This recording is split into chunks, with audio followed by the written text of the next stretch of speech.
moderator to introduce herself. Norma, please. Thank you very much, Mark. Good morning, good afternoon to everyone. My name is Nomathemba Mhlanga.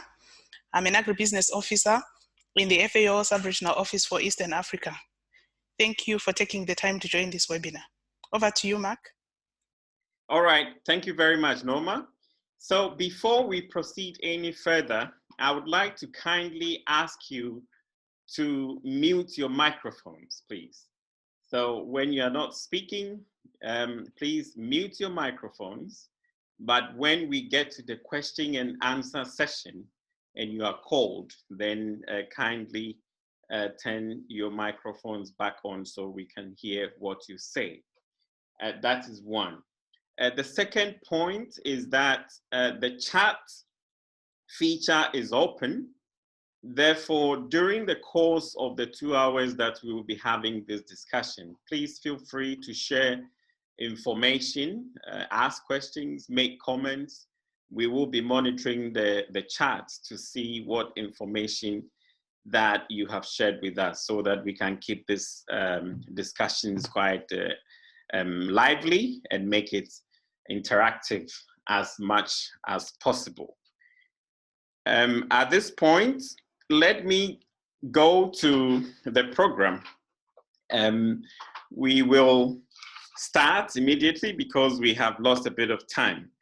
So to start us with, to start us off, we have welcome remarks, which will be given by Dr. Abebe Haile Gabriel.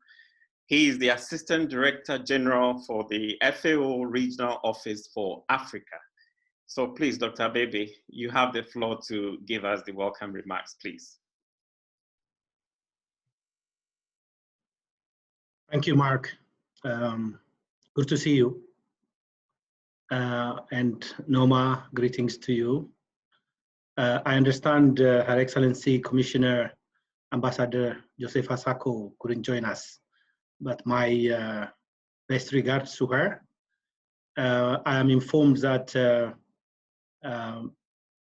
Martin Fregene, my brother, Director of Agriculture and Agro-Industry Department of the Africa Development Bank, may have joined us. You're welcome, if Martin, if you are there. Directors and heads of agriculture mechanization services from member states, distinguished participants, dear colleagues, good afternoon, good morning, wherever you are. If I make like this, I close it now. Yeah, this is on now. Is it on or on? Huh? Okay. On behalf of the Food and Agriculture Organization of the United Nations, FAO, it's my great pleasure to welcome you all to the first of a series of webinars on operationalization of the framework for sustainable agricultural mechanization. I'm glad to note that in addition to the directors and heads of agricultural mechanization and engineering services, we have partners and other stakeholders from the private sector, CSOs, research, and the academia, among others, participating in this event. Ladies and gentlemen, the importance of mechanization for agriculture in Africa cannot be overemphasized. It is one of the factors that will make or break the agriculture and food transformation agenda. This is an area in which Africa has been lagging way behind and in which it has a lot of catching up to do. For example, we cannot conceive agricultural transformation along the whole value chain without the instrumentality of sustainable mechanization. The agenda of mechanization is also about emancipation of millions of women and men who toil in the drudgery of agricultural practices. It's an honor and privilege for FAO to have collaborated with the African Union on this important initiative, namely to come up with the framework for sustainable agricultural mechanization in Africa, among many other equally strategic initiatives. We need to realize that getting the framework developed and having it adopted by the AU policy making bodies is not an end in itself. It's important, but that is not the goal. It needs to be put to practical use to facilitate sustainable mechanization in countries where there exists tremendous need and potential for sustainable development. In this respect, this webinar involving the directors and heads of agricultural mechanization services could not have been more appropriate and more timely.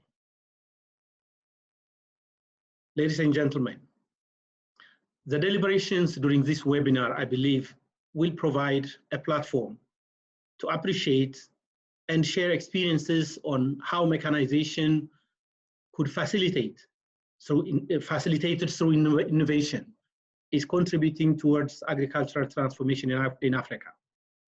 And we must recognize the fact that practical examples and experiences exist in Africa.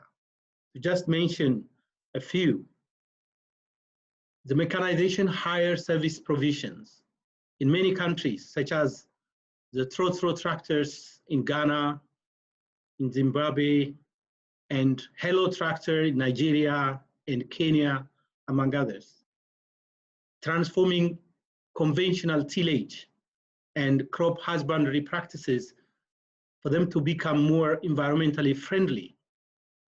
For example, I can mention the conservation agriculture. The transitions from hand tool-based agriculture practices, such as the handheld tow hoe, to machine-powered agriculture that aims to liberate millions of rural women across the African continent from drudgery of agricultural practices. In this regard, FAO has been supporting the efforts of member countries, as well as relevant partners in a number of interrelated ways, including, for example, development of policies and strategies on sustainable agricultural mechanization in a number of countries, in Ghana and Benin, Chad, Cameroon, Sierra Leone, Tanzania, and Mali are in the pipeline. In capacity development, focusing on training on small-scale mechanization hire services in collaboration with the African Conservation Tillage Network in Uganda, in Tanzania, Kenya, in Cote d'Ivoire, Benin, Senegal, and Burkina Faso. And in transforming crop husbandry practices for them to become more environmentally friendly. I mentioned conservation agriculture and minimum tillage in Zambia, in Kenya, and Ghana, for example. To conclude, I would like to thank our partners, the African Union Commission and African Conservation Tillage Network, for their invaluable support and cooperation in making this webinar possible. We are grateful for their cooperation. I wish you all successful and fruitful deliberations, and I thank you very much. Over to you. Thank you very much, Dr. Bebe, for those very rich, welcoming remarks, which sets us off on a very, very good note. I would like to say that, yes, we have information that the Commissioner of Rural Economy and Agriculture of the African Union Commission is in another meeting, but she hopes to join us immediately she finishes with that meeting. So when she joins, we will give her the opportunity to make some remarks to us. Thank you very much, Dr. Bebe. So we will now proceed to look at the objectives of our meeting today. Excuse me, Mark. Yes, please. I'm told the commissioner has joined. Oh, okay, fantastic. Yeah. That is great. So we are very happy to have Her Excellency Ambassador Josepha Sako, Commissioner for Rural Economy and Agriculture of the African Union Commission. Her Excellency, you are welcome, and please, you have the floor to give us your opening remarks.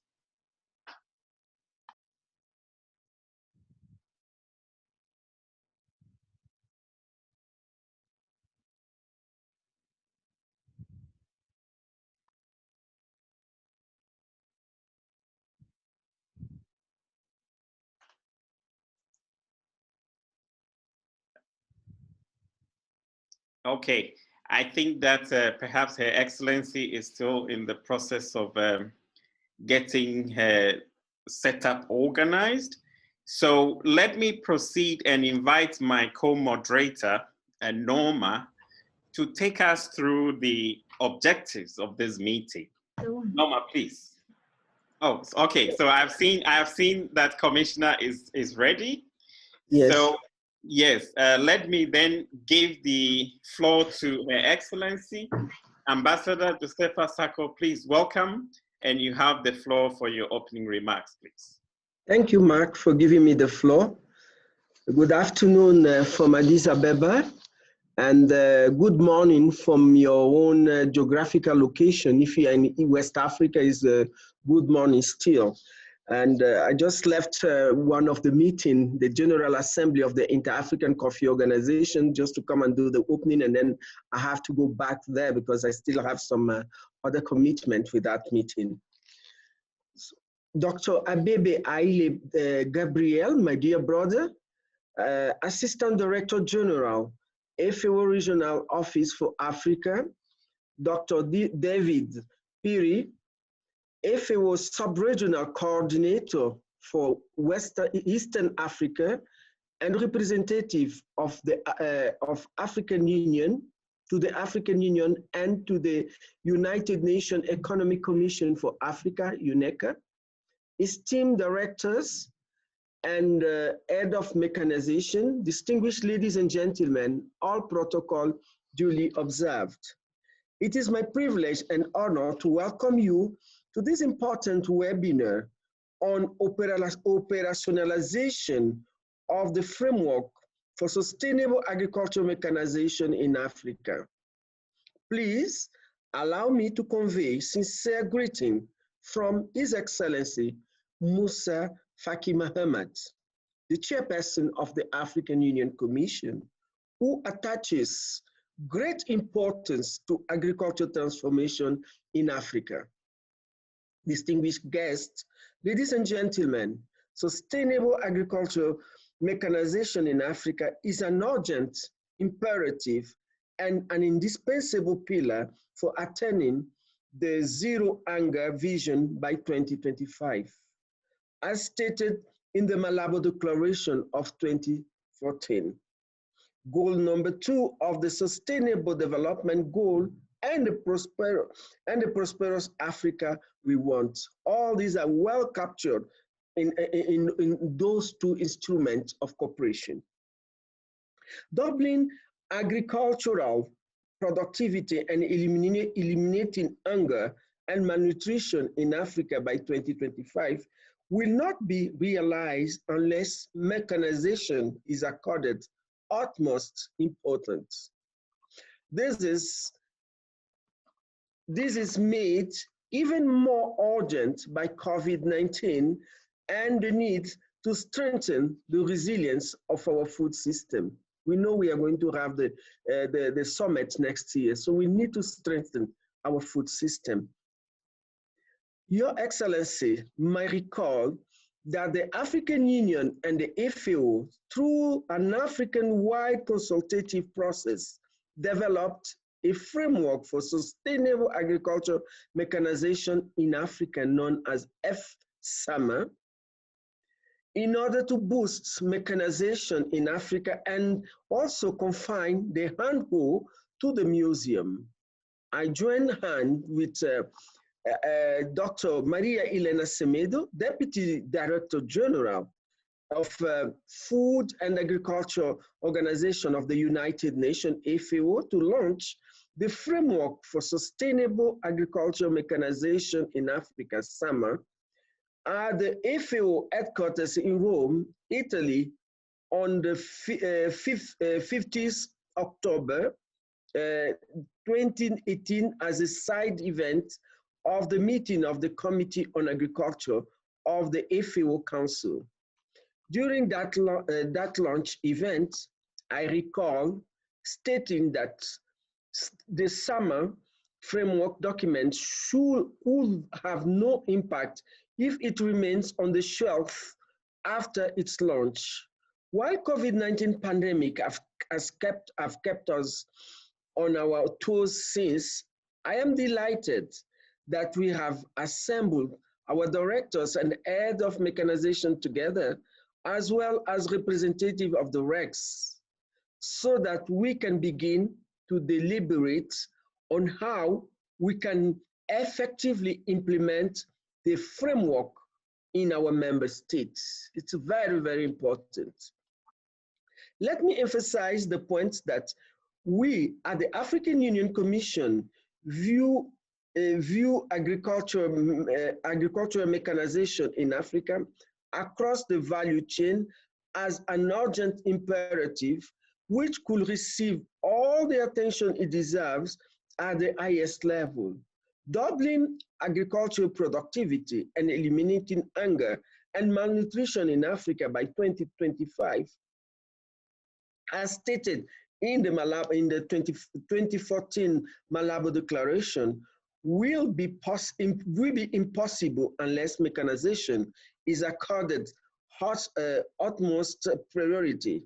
So also, other support measures, including access to quality and affordable inputs, such as seed and fertilizer, good soil tests, and efficient irrigation scheme. All these are also going to contribute if we really give proper input for food product to increase our production and productivity. It is for this reason that we have been pursuing agriculture mechanization, especially by rural women, in our efforts to reduce their drudgery and consign their handheld hoe to the museum. And we have launched last year in Bobojo Lasso in Burkina Faso, the first ever campaign to give access to mechanization for women, to empower them with mechanization. And there is even a monument that was put in place by the government of Burkina Faso to really testify that we need to remove the drudgery for women.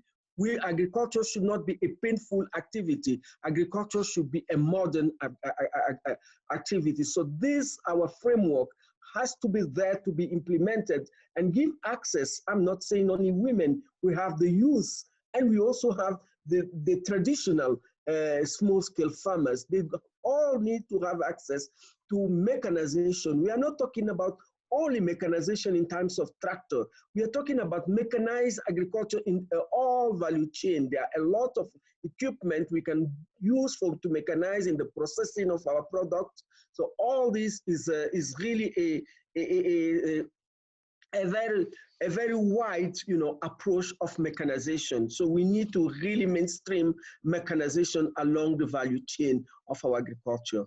It is our hope that the implementation of the strategy framework will help catalyze the required intensification of sustainable agricultural mechanization in Africa, and thus contribute to the attainment of the African Union Vision Agenda 2063, the Africa we all want. I welcome all of you once again, and I thank you for your kind attention. Thank you. Thank you very much, Your Excellency, for those wonderful opening remarks. And thank you again for your leadership on this topic, the development of the summer framework, as well as the subsequent activities that you have championed to see to it that the framework actually gets implemented and does not remain on the shelf, as you indicated. Thank you very much. At this point, we would like to proceed and look at the objectives. I think from the statements from both Dr. Bebe and Her Excellency Ambassador Sako, we have an indication of why we are here, but we want to make it more explicit. So I would like to invite my co-moderator, Norma, to take us through the objectives of this meeting. Norma, please. Thank you very much, Mark, and thank you to our principals for that rallying calls on the importance of agriculture mechanization. I'll be very quick in spelling out the objectives of this webinar. This is the first webinar in a series, and the objectives are four. The first is to introduce the framework for SAMA to those that may not be familiar with it. And the second is to discuss on how it can be operationalized at different levels, be it at regional, sub-regional, or national level. And the third objective is for countries to share their experience on what they are doing already on mechanization. And the fourth and final objective is to facilitate networking and collaboration among the different stakeholders. Over to you, Mark. All right, thank you very much, Norma. So by the time we leave here, all of us, when we see F-Summer, we should know what F-Summer is. we will know we are talking about the framework for sustainable agricultural mechanization in Africa. And also we would have learned from each other what experiences our colleagues are making in different parts of the continent. And then we should also have a clear idea of which platforms exist or should exist to enable us to network even better going forward. Thank you very much, Norma, for setting out so clearly the objectives of this webinar for us. I've seen that Dr. Martin Frejeni from the African Development has joined us. Sir, you are welcome. And we are very happy that you are able to join us as well.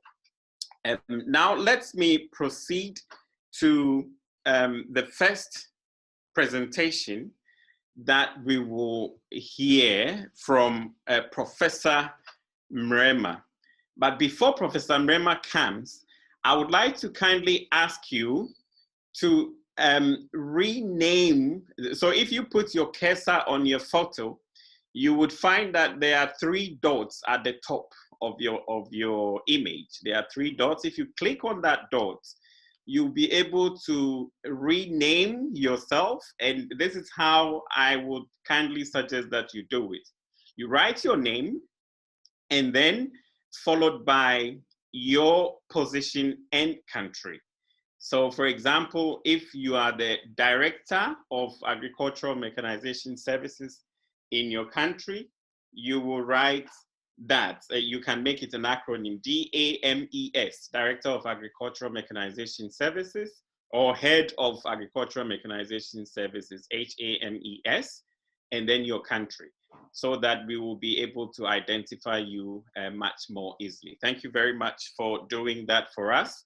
And at this point, I would like to invite Professor Mrema. Professor Mrema is the key author.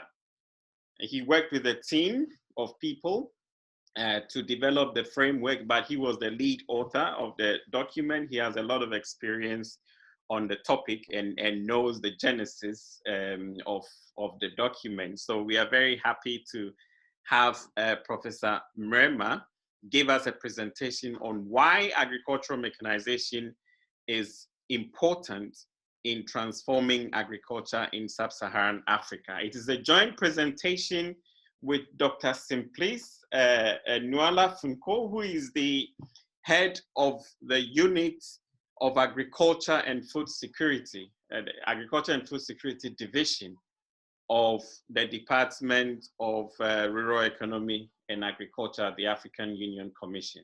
So please, you have the floor to tell us why agricultural mechanization is important in transforming agriculture in sub-Saharan Africa. Please.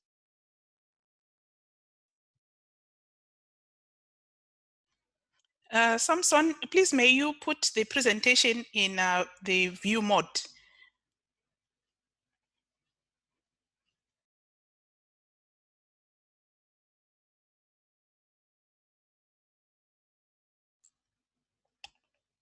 Please, can you put it in slideshow, please? We can see the next slide.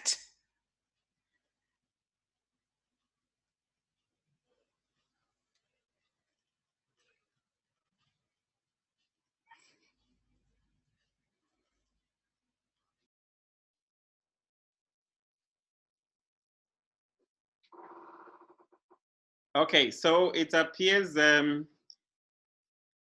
we can see the slide, but we also see the next slide, which we don't have to see.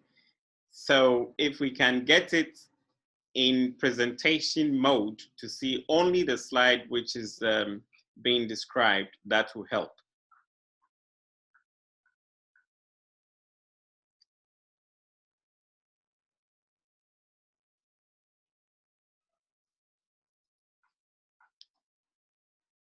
Okay, so I'm informed that Samson will be making this presentation.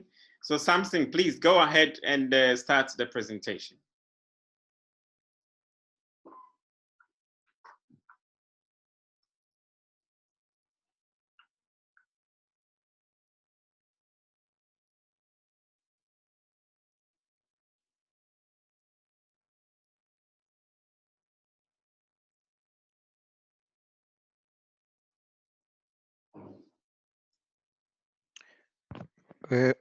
Mark, this is Joseph. I think Professor Mrema is supposed to make the presentation, but Samson is just sharing the slides. So I don't know if Professor Mrema has joined. I'm not sure. Maybe you can ask if he's already in the meeting.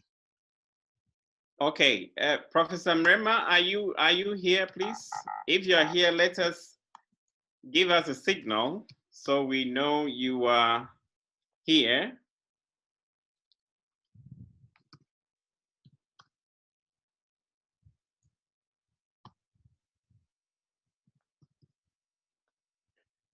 Yeah, I see he has joined. He has joined, but he's muted. Okay. Professor Mrema, we are ready for you. So please unmute and take us through your presentation, please. Okay. Can you go to the next slide, please? Yeah, this just defines the basics of agricultural mechanization.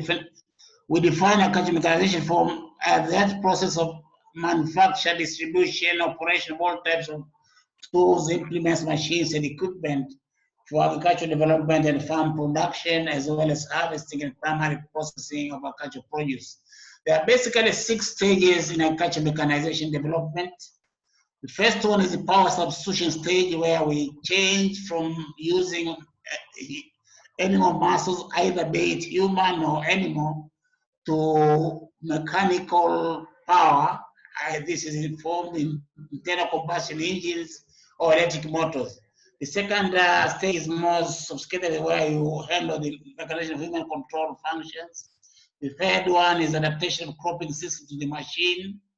And the fourth one is adaptation of farming system to facilitate the mechanization. And fifth one, adaptation of crops, livestock to mechanization system through breeding. And number 6 is automation of agricultural production system, which is very advanced. Now, agricultural mechanization in sub-Saharan Africa is still at the first stage.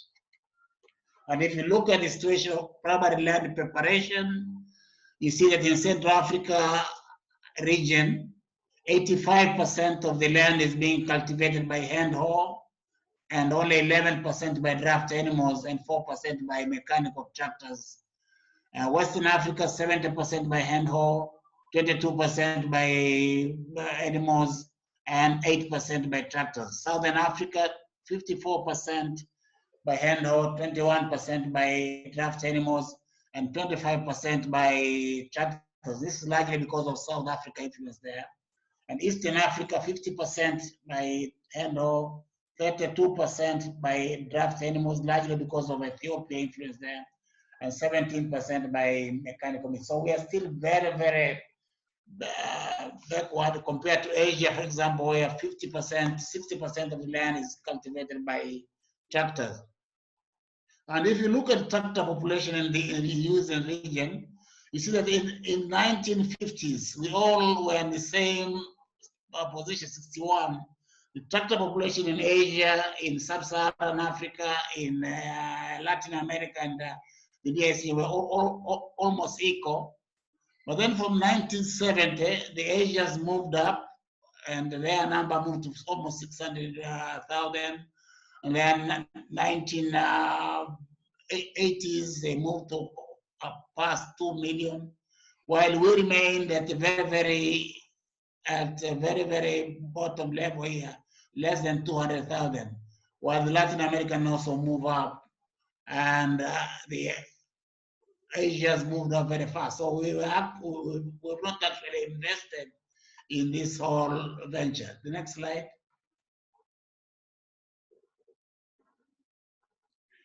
Now, the reason why we mechanize again is because of the timed and precise farm operations, land preparation, seeding, harvesting, and so forth. I think in rain-fed agriculture, if you delay only for 1 day planting your maize or beans, whatever it is, you can end up losing up to 100 kgs of the harvest. Reduced drudgery, as Madame Sarkozy just said, in performing field operations, and this is particularly important to attract youth and so forth, and also to mitigate the effects of pandemics like HIV/AIDS and COVID. Expand area under cultivation. We have quite a lot of land still to be cultivated in Africa, and use mechanized system instead of using the old slash and burn systems. And also the machinery could be used for other operations like maintenance of rural infrastructure and above. All this leads to increased labor productivity and also land in some cases.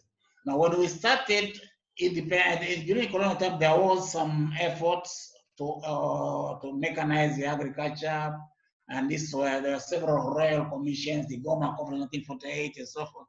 But this was largely directed at settler farms and the so-called African progressive farmers. After independence, there was quite some effort to mechanize. The transformation era, countries like Ghana, Tanzania, and Nigeria had quite big mechanization schemes. And then this did not fail, that way did not succeed. Then when the tractor hire schemes, both public and private, again, this did not succeed that much.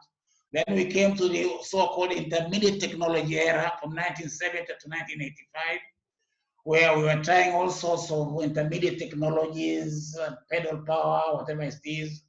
But again, we abandoned this. And then there was a period where we had very intense draft animal technology was being promoted throughout sub-Saharan Africa from 85 to 2005. But then by the turn of the century, it became apparent that all these efforts were not taking us far, while other regions were moving forward. So I think we had to take a new look, and this was actually spearheaded by the FAO Director General. And since then, the debates have been on small versus large tractor, the environmental sustainability of mechanization, commercial sustainabilities, as well as socio-economic issues in terms of attracting the youth and gender. Let's go ahead. Next one. Now, the actions by AEU have flowed from Maputo Declaration to Cite, where the CADAP was approved. And then there was 2010, there was a meeting, high-level meeting in Abuja, African Agribusiness and Agro-Industry Development Initiative, where there was quite a heavy commitment on agriculture mechanization. And this was followed by the Malabo Declaration and the 23rd Summit, where again there was quite a heavy commitment on mechanization. And the endorsement of the Agenda 2063, again, there is quite a commitment. And then the 25th Summit in Durban, where the whole concept of confining the horse to the museum was promoted by the then executive chairperson of the Africa Union Commission, and up to July 2018 when the summer framework was launched. Next one. Hello? Yeah, the previous studies include the programs of the World Bank, our USAID studies. There were quite a number of studies, but most of these were actually very prescriptive, offering very blanket solutions to the marginalization problem in Africa, and they had very significant influence on the policy arena, and there are quite a number of paradigm shifts, and this did actually affect the rate of progress of mechanization in sub-Saharan Africa. And until when we again started looking at the whole mechanization from a very comprehensive way, when FAO got involved from 2008. Next one. Please. Next one, okay. Now, there was therefore, and apparently there was a need for a new look at mechanization on the African continent, which should be informed by long-term studies, and also owned by African institutions active on the ground in implementation of agricultural mechanization programs and projects. I think we noted that previous studies were rather very esoteric and often undertaken through short-term studies by external organizations, and which tended to make blanket prescriptions, which in several cases distorted the local policies and strategies.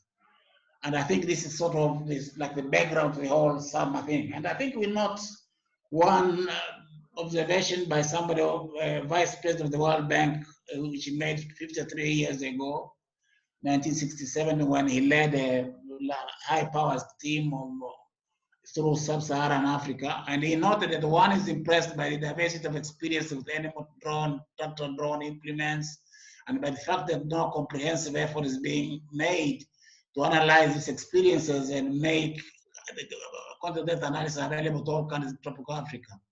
And he noted the chronic tendency to repeat mistakes and is quite common. And again, I think he concluded by saying that in many cases, it was difficult to determine whether mechanization was failed because it was inherently uneconomic or because it suffered from certain technological and problems which could have been avoided or overcome. I think he led this mission in Africa, observed this in 1967, and I think we are still in that stage of experimentation half a century later. And that's why FSAMA was really developed, and it offers to sub-Saharan Africa an opportunity to get out of this experimentation. And in this regard, the directors of enhanced agriculture mechanization engineering services in sub-Saharan Africa have a critical role to play in getting us out of that experimentation in agriculture mechanization, so that now we move towards a very solid path and continue like that. I think I'll let the others now explain more on what is in the summer, and I hope I've laid the ground for them to do that explanation. Thank you, Mr. Chairman. Thank you very much, Professor Mrema, for giving us that background. I think it's very important for all of us to have this background, because it then places the discussions in context. So we saw from the slides that generally Africa, sub-Saharan Africa in general is at stage 1 in the mechanization process. Stage 1, if you're talking about having 6 stages and we are still in stage 1, it clearly shows that we have a lot of work to do. And in terms of the percentages in different sub-regions of the continent, the percentages of mechanization, I think even if the figures are not 100% up to date, the overall picture is that we are at a very low level generally in the continent or in sub-Saharan Africa. So clearly there's a lot to do going forward in ensuring that we upscale the level of mechanization in sub-Saharan Africa across the whole value chain, not just the farming segment. And therefore, our work is clearly cut out for us. Now, as Professor Mrema said, with that background in mind, we will then like to move one step further and see what is it that the framework for sustainable agricultural mechanization in Africa is proposing. What is it that the framework says should be done if we want to change the picture that Professor Mrema has painted for us? So at this point, I would like to invite Professor Jerome Afekina, who is a special advisor to the Commissioner of Rural Economy and Agriculture, whom we heard from a couple of minutes ago, together with Joseph Impagalile from FAO. They will tell us the background, give us the background and the key elements of the framework for sustainable agricultural mechanization in Africa. Please, you have the floor.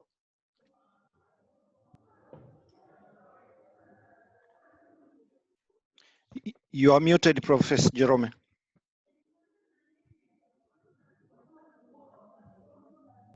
Prof. Jerome, you are muted.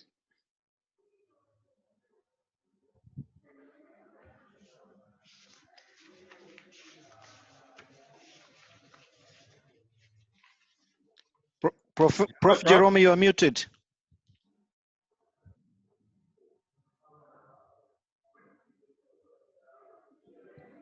Okay, so as Prof tries to sort out his microphone issues, let me quickly say, I think it has come up, but I haven't said it explicitly. I think I'm fine now.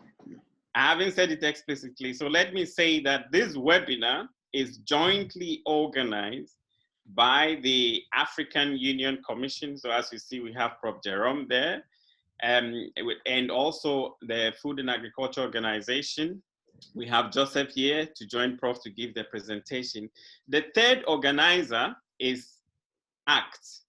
That is the African Conservation Tillage Network. They are the third partner who have joined to organize this webinar. Okay, now, Prof, you have the floor. Please take us through the background and the key elements of SAMA.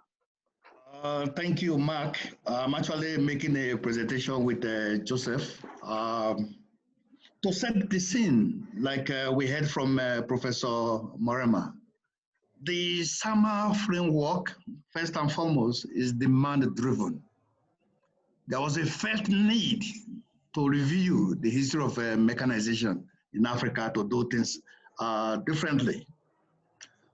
It is the result of a TCP between FAO and the African Union Commission, because by 2015, South Africa, the African Union Commission, under the SY chairperson of the Commission, was already heavy deep in a campaign to confine the handhold to the museum.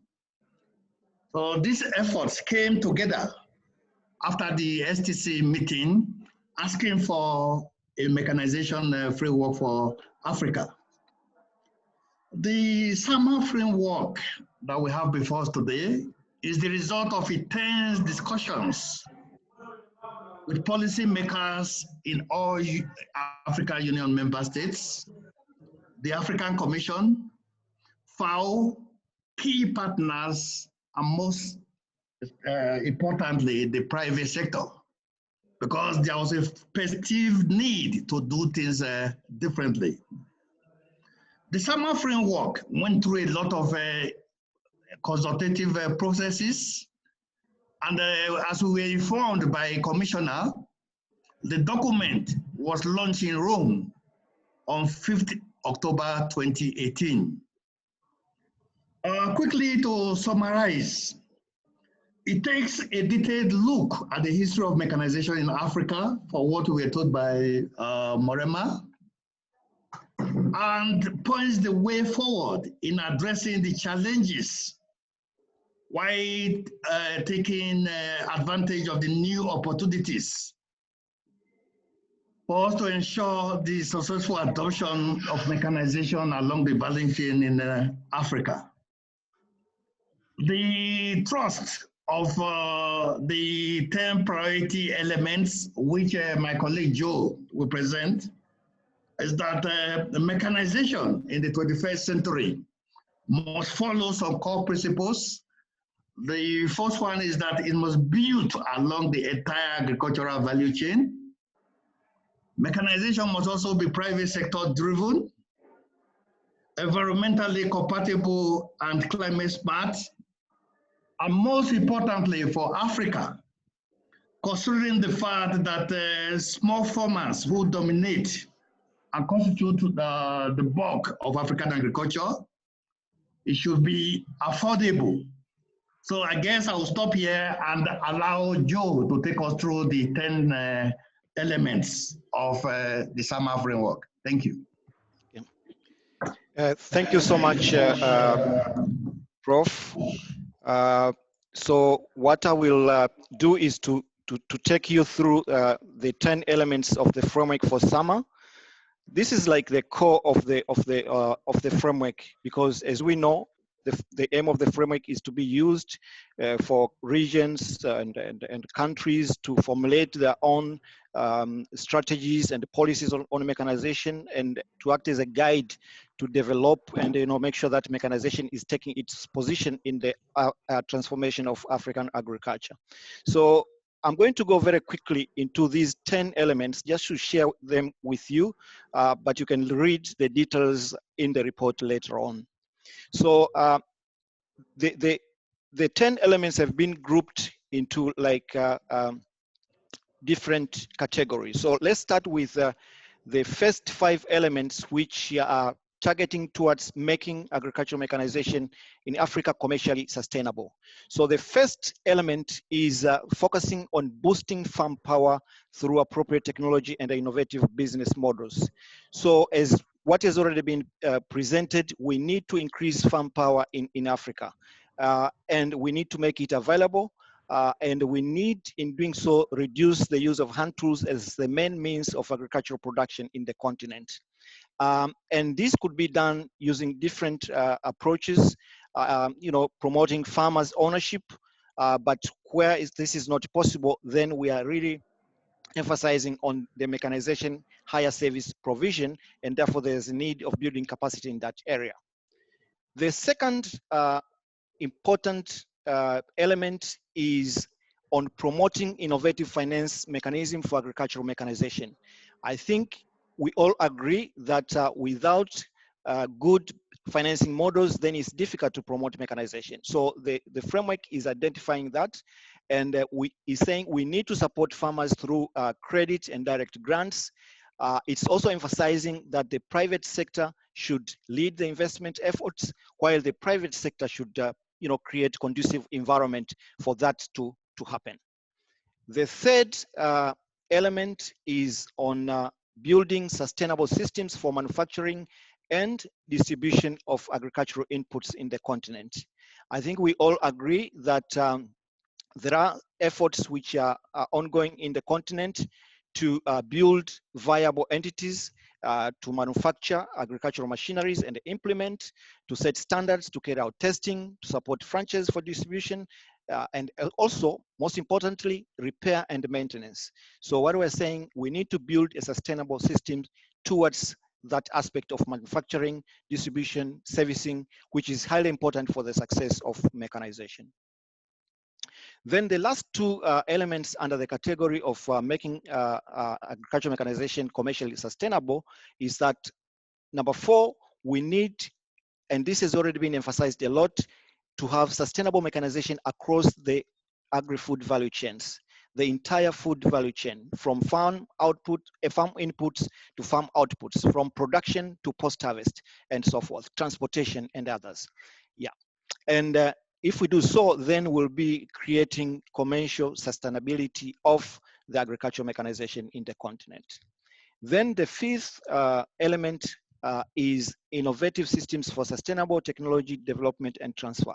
And what the framework is emphasizing here is that we need to develop innovative, futuristic technologies that are targeting small-scale farmers, but most importantly, that are targeting the youth and women.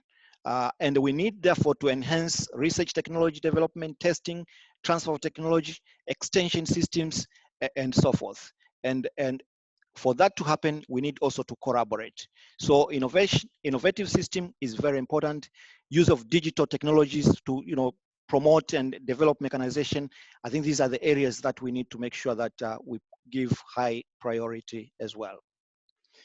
Then there is the issue of making agricultural mechanization in Africa environmentally and socio-economically sustainable. And here we have three elements.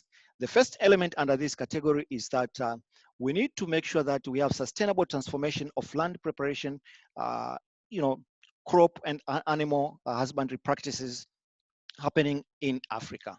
I think we all agree that we need to transform crop production techniques from the conventional tillage, for example, to sustainable practices such as conservation agriculture. And also we need to adapt sustainable land preparation techniques. And to do this, we need to convince our farmers to change, because I think change of mindset is another aspect that we need to take or to bear in mind. The seventh element is on social sustainability and the roles that small scale farmers, women and the youth play in our efforts to promote mechanization and to transform our agriculture. So we should not forget small scale farmers, we should not forget women, and most importantly, we should not forget the youth of this continent and their involvement in agricultural mechanization. So the summer document is stating it clearly that institutional issues related to small scale farmers and the strategies related to making sure that we address the needs of small scale farmers needs to be taken into consideration. And then we need also to take into account mainstreaming gender dimensions in whatever we are doing in promoting agricultural mechanization. And then lastly, we need to make sure that sustainable agricultural mechanization in the continent is empowering the youth to continue to embrace farming. I think we all agree that at one time, youth were running away from agriculture, and mechanization, innovation, digitalization, all these provides a very good opportunity to bring back the youth to farming or to agriculture. Then the eighth element is the need of human resource development and capacity building. This is very important. We need to make sure that we build the capacity for agricultural mechanization development in the continent. So we need to be investing in human resources. We need also to be developing the capacity at all levels, be it farmers, be it technicians, be it engineers, and all others who are involved in the agricultural mechanization development in the continent. So human resource development, another very important aspect. Then we have the last two elements, and these elements are providing an overarching aspect of the framework. So the first one is the need for long-term vision. When we are creating policies and the strategies, we need to think long-term. We need to think, issues like capacity development, in the long-term way. And also the framework is, suggesting that we need to think of centers of excellence for sustainable agricultural mechanization in Africa as one way of, expediting the use of mechanization in the continent.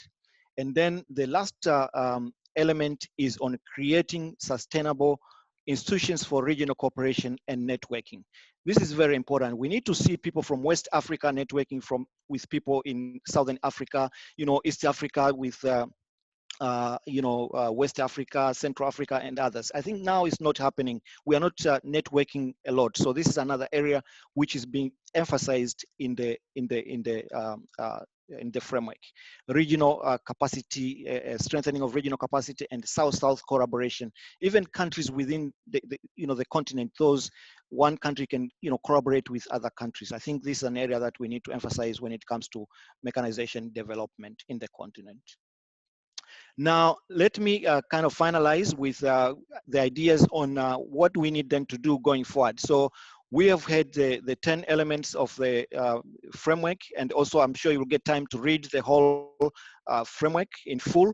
But what we're saying is the first thing that we need to do jointly is to ensure that the framework for sustainable agricultural mechanization features the 10 elements, for example, features well in the major initiative in the agricultural mechanization in Africa. We need to support implementation of activities leading to operationalization of SAMA. You've already heard from the Assistant Director General, Dr. Abebe Haile Gabriel, talking about the activities and things that are happening that FAO with other partners, we are working in the continent to support SAMA, and this needs to be happening in more countries. The issue of networking, cooperating, sharing information and experience is very important in issues like standards, capacity development, and so forth. We know there are some initiatives, for example, from CIMIT on the issues of standards. These needs to involve more countries and more stakeholders so that we join experience and we address these issues which are very important for mechanization. And also there is a need for institutional framework for networking and regional collaboration, as I had already mentioned in the earlier slide. We need to see more networking, for example, amongst the directors of mechanization in the continent, sharing experiences, what is happening in their country with the other, so that people don't need to reinvent the wheel, but they can gain from the experience from other countries. So thank you so much for your attention. I'm sharing with you the links to the SAMA document in English and also a SAMA synopsis. So please, I encourage you to go to the link, download the documents and read the documents and share the documents also with other colleagues in the ministries, in the departments, in the divisions, so that they're all aware about this important framework. You can also download the framework from the africamechanized.org website, where it's also loaded. Once again, thank you so much, and over to you, Mark. Thank you very much, Joseph, and also to Prof. Jerome, for giving us this background and what it is that we have in the framework for sustainable agricultural mechanization in Africa.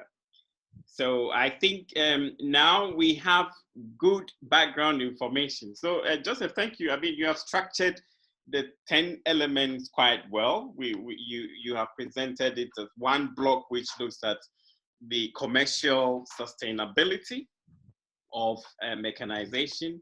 Then we look at the socio-economic and environmental sustainability aspects, and then what you classify as the overarching framework, which deals with long-term vision and the building of regional institutions. So that really places the issues very well. Now, if we look at the commercial sustainability, I mean, you started very well with looking at boosting farm power. So we're starting from the base. And I've also noted some comments which have come in the chat, which emphasize the need for us to also highlight the question of mechanization services and not necessarily ownership by farmers, because if you're looking at small-scale farmers, their access to mechanization services is important. So thank you very much for those of you who have made that point in the chat. At this point, I would like to open the discussion and have your comments and questions on what Joseph, Prof. Jerome, Prof. Mrema have presented. So we have about 10-15 minutes to have this discussion. So your comments and questions are welcome. Please use the feature that allows you to raise your hand. I will check it. So you have a button which is called reactions. If you, oh, is it reactions? No, if you click on participants, yes. If you click on participants, you will then be able to raise your hand, and then I will call you and you can make your contribution. Yes, I see that Abdullahi Abubakar, you have your hand up. Abdullahi, please, you have the floor.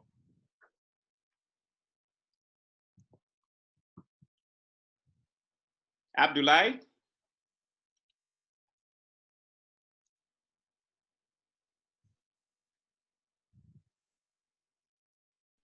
Okay, so it looks like Abdullah. Okay, can you hear me? Yes, please. Can you hear me now? Yes, Okay, Abdullah, yes. go ahead. Thank you very much for the presentation.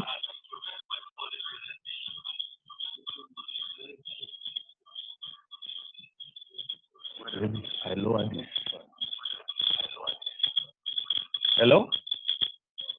Please go ahead. Hello? Very good. Thank you very much for the presentation. And as I said, we are here with my colleagues and we are listening. Maybe not to take much of your time. It's unfortunate that Nigeria has not been fully participating in the development of the F-Summer, but I think it is not late. We can make our contributions as we go along. As you are aware, we have the agri-equipment hiring enterprises, which started as far back as 2014, 2015.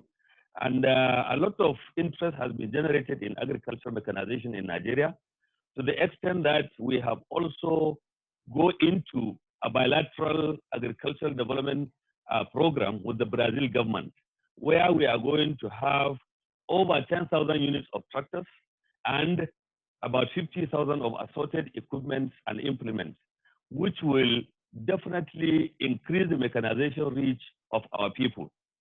Particularly, we are aware that the land holding is less than a hectare by our smallholder farmers, and that will not allow them to procure tractors on their own. But again, we want to set up service centers that can extend their services to these people who have small land holding. And it is already in the program that we have to make sure that we create service centers in all our local governments, that is like the counties, one each for primary production equipment. Then we also have a secondary processing equipment that will now increase the productivity as well add value to it. Then we can use it for export or even for local consumption in a better manner. So I really commend the presentation, particularly where we are talking of networking. This has to be done through the FAO country offices. It will be better for us so that at least we can come up either on the regional block or in the whole continent, so that we can share experiences and possibly get some ideas that can uplift what we are really doing. So I want to really pause here and then maybe allow others to come in, but I want to really commend the presentation, and this is a step forward that we need to embrace fully. So I give kudos to FAO for organizing this webinar, and I want to say it is a welcome development. Thank you very much. Thank you very much, Abdullahi Abubakar from Nigeria, for sharing that experience. It is good to see the collaboration with Brazil, you know, to facilitate improved mechanization in Nigeria. And I'm sure that we will hear more about such experiences so that others can also learn of those arrangements. And if you are guided by those 10 elements which Joseph has highlighted, then we will be making good progress. Thank you. I see Solomon. Solomon, you have your hand up. Please go ahead.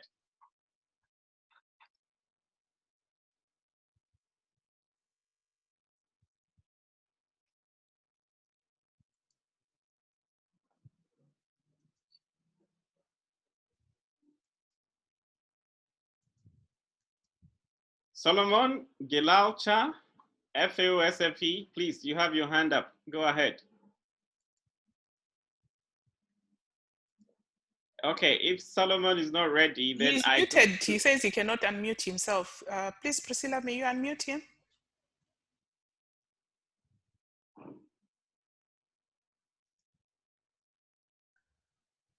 Hello. Thank you very much. Thank you very much. And we had a very good presentation. My name is Solomon. I am working for FAO-SFE as a crop production specialist.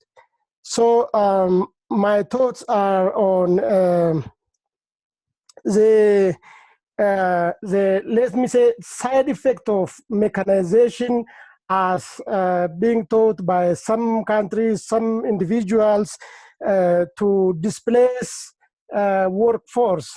I mean, there is a perceived fear of that. So how is this framework capturing it in terms of absorbing the huge labor force which is engaged in agriculture in Africa? My second thought is on the importance of private sector in promoting mechanization in Africa. So the private sector needs some sort of incentive that encourage and increase the confidence of the confidence to invest on agricultural mechanization. But this needs some sort of policy intervention across Africa, and I mean the government needs to really commit themselves to promote investors in agricultural mechanization.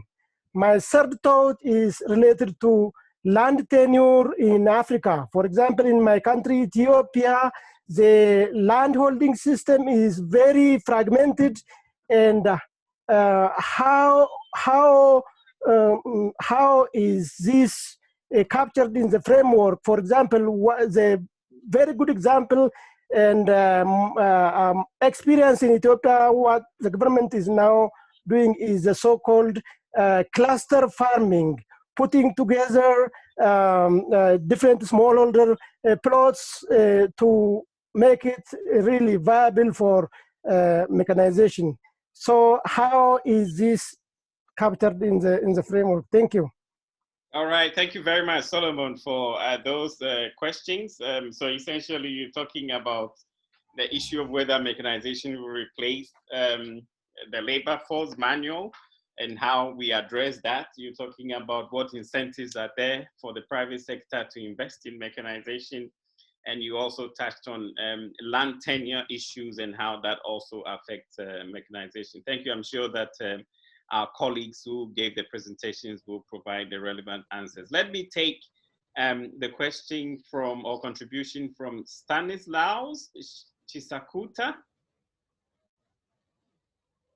Stanislaus Chisakuta, please. Thank you very much for the wonderful presentation by the previous speakers. I'm actually encouraged by the summer framework. It's like, I look at it as if it's a second birth of mechanization in Africa. So in my opinion, and as a director in the Ministry of Agriculture, we are looking forward to ensuring that the summer framework is rolled out through the country. And then we would also be encouraged to have the Africa networking initiative, especially encouraged by and promoted by Africa Union Commission. I think that will go a long way. Instead of most of the time networking is sort of only promoted by the Agriculture Mechanization Project. I thank you. Thank you, Stanislav. Which country are you from, please? I'm from Zambia. Thank you. From Zambia. Thank you very much for that. So you are interested in hearing about the operationalization of the framework. We will hear some examples from some countries. And then you also highlighted the importance of the networking arrangements, which you say should be promoted by a continental body or should be promoted at a continental level. Thank you very much for that contribution. Let me go to Jacob now. Jacob, please.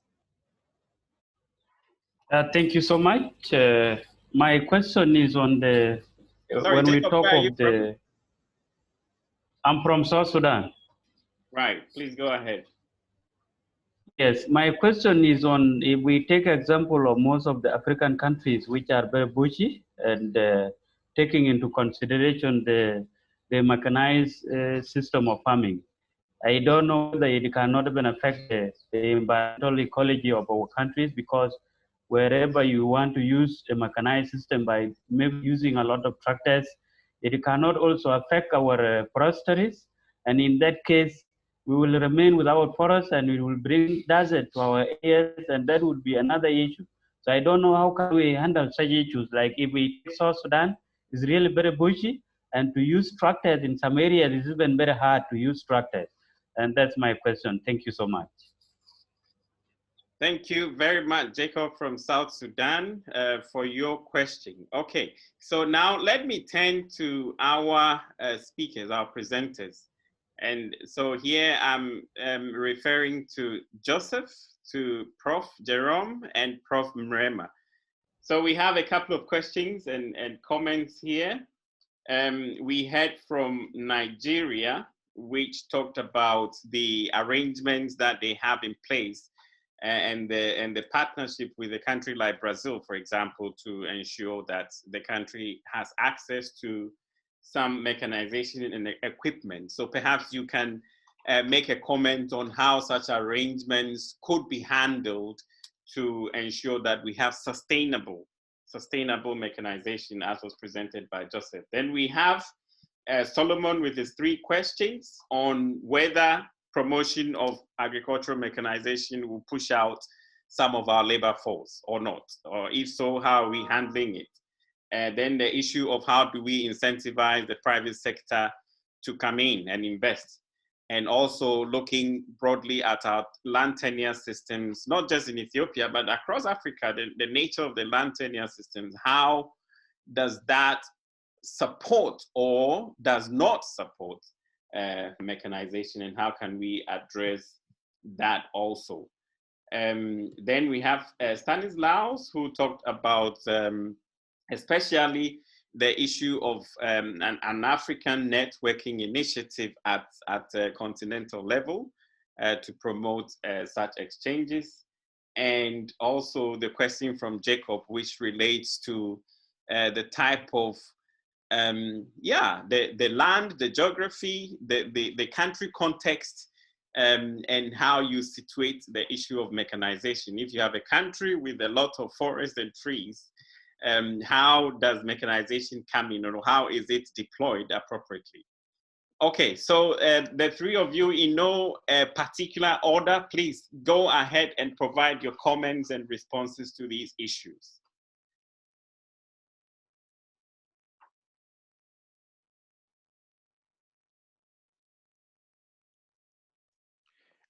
Okay, Mark, maybe I can get the ball rolling, and then others Yes, will join in. Yes. First of all, to Nigeria, Engineer Abubakar, Director of Mechanization, it's very good to see that, he's very positive about the issue of networking and his proposal that FAO offices, for example, could be used. I quite agree. I think it's important that we involve, our FAO offices as well, but also us in the mechanization team and the other colleagues in FAO. I think we are available, and we will provide the support that is required for networking. But I think the most important thing is that the need for networking and the agreement, like what we're seeing from Nigeria, need to come from the countries themselves, because then that is when there is a commitment for networking. I can connect it with the other comment that maybe the Africa Union need to lead the networking effort. I think under the umbrella of Africa Union, like what we're doing now, it is possible to facilitate that process. But again, I think that needs to come from the countries themselves. So I've heard of Nigeria. I'll be very happy to hear also from other countries, what are they thinking about networking? And then after this webinar, we can jointly with them start working and seeing how we could, work on this aspect of networking under the umbrella of the framework for sustainable agriculture mechanization in Africa. But I think in all, I agree, it's a very good step forward that now, we are seeing networking collaboration as an important aspect, because sometimes you find even in neighboring countries, one country, the mechanization team in one country is not aware of what is happening in just next door country. I think we need to collaborate more. Yeah. Regarding the issue of the labor displacement, I think, this issue keeps on coming every now and then. So, but what I will say is that I think as I made the presentation, in the 10 elements, what the summer framework is emphasizing is on having agricultural mechanization commercially sustainable, having it socially, economically sustainable, having it environmentally sustainable. So if you look at those elements, and one of the elements is saying mechanization across the value chain.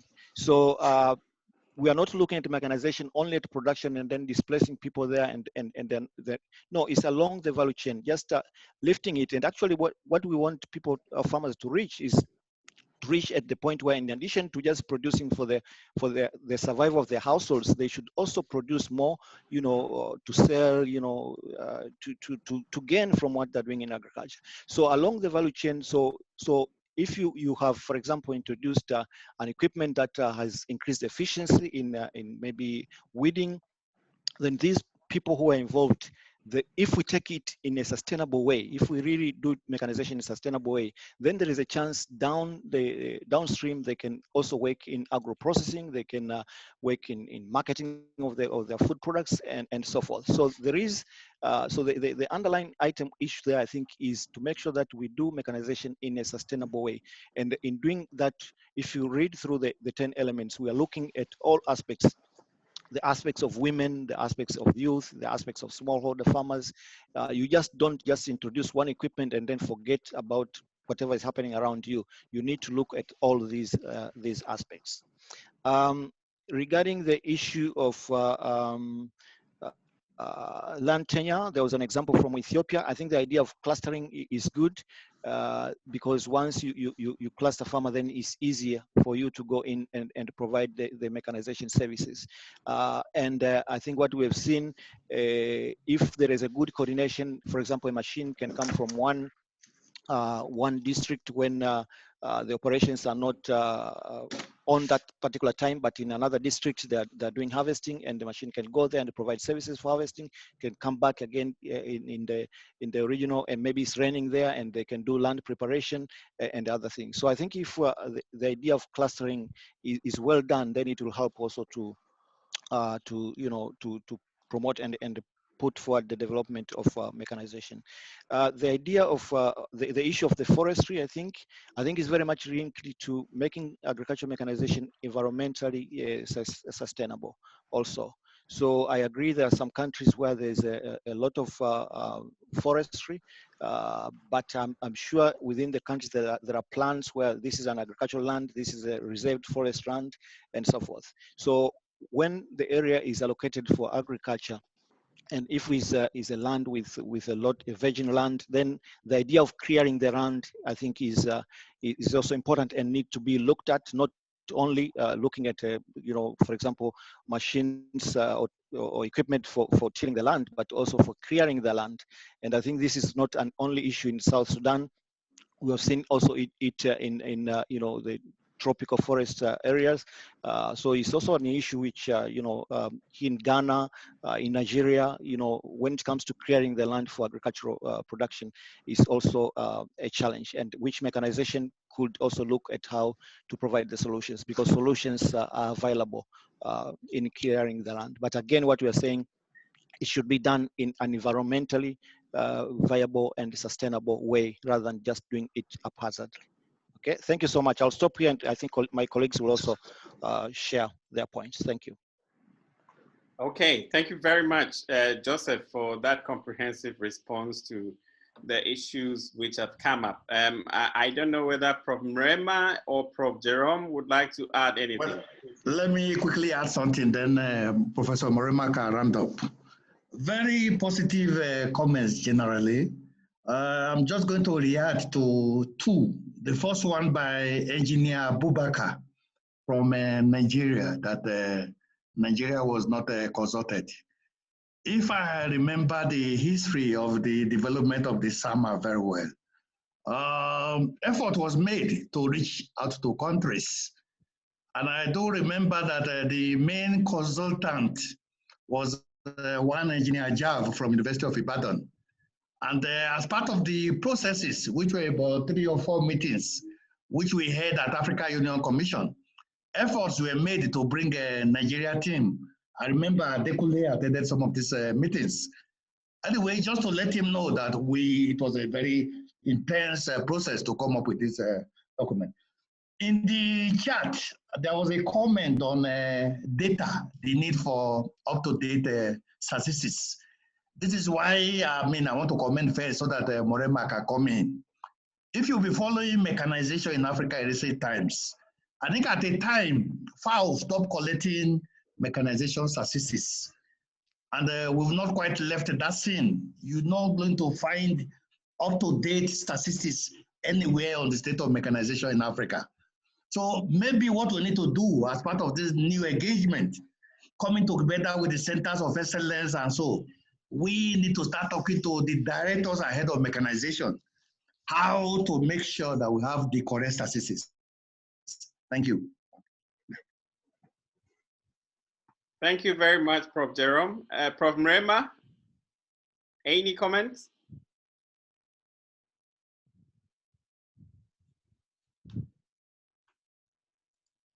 Okay, so I think I cannot hear Prof. Mrema, but I think... I'm coming in. All right, okay, Prof. Briefly, please. Yeah. I would like to just add to what my colleagues have just done. On Nigeria, I think they were very adequately consulted. I think Kule came into several meetings, and a few other people from Nigeria participated in our consultation election. So, and besides, Nigeria is one of the most published in terms of area of mechanization. They have quite an active Society of Agricultural Engineers, and IFP is very active there. We read quite a lot of literature from Nigeria on the status of mechanization there. On the issue of unemployment and mechanization, I would like to assure our colleagues from Ethiopia, this is not really an issue. What mechanization does, it does relieve the human being from the most difficult tasks, like primary tillage, back-breaking tasks. Normally what happens is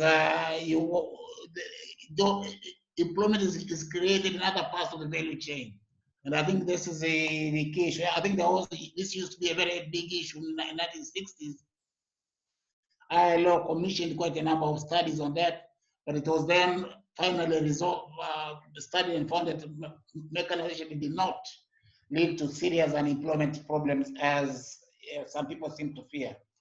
On the issue of forest land, I think again, we should learn from what other parts of the world have done, Latin America, Thailand, and so forth. They've mechanized land where there's a lot of forest land, and they've done it quite well without a serious environmental damage to them. So I think we should not just stop mechanization because of trying to protect our forests. Mechanization and forests can still coexist, and I think that's important.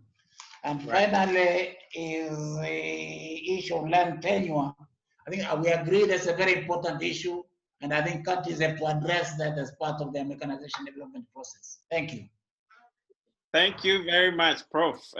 So I think the issues have been adequately addressed by our three experts.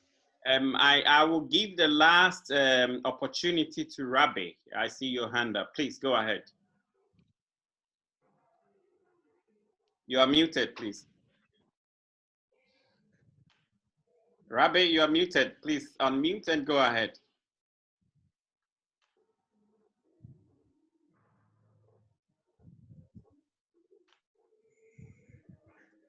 Hello, Rabbi?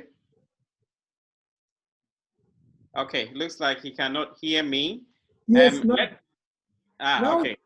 I mean, so thank you very much, Mark. It's great to see you and to see many of the colleagues here.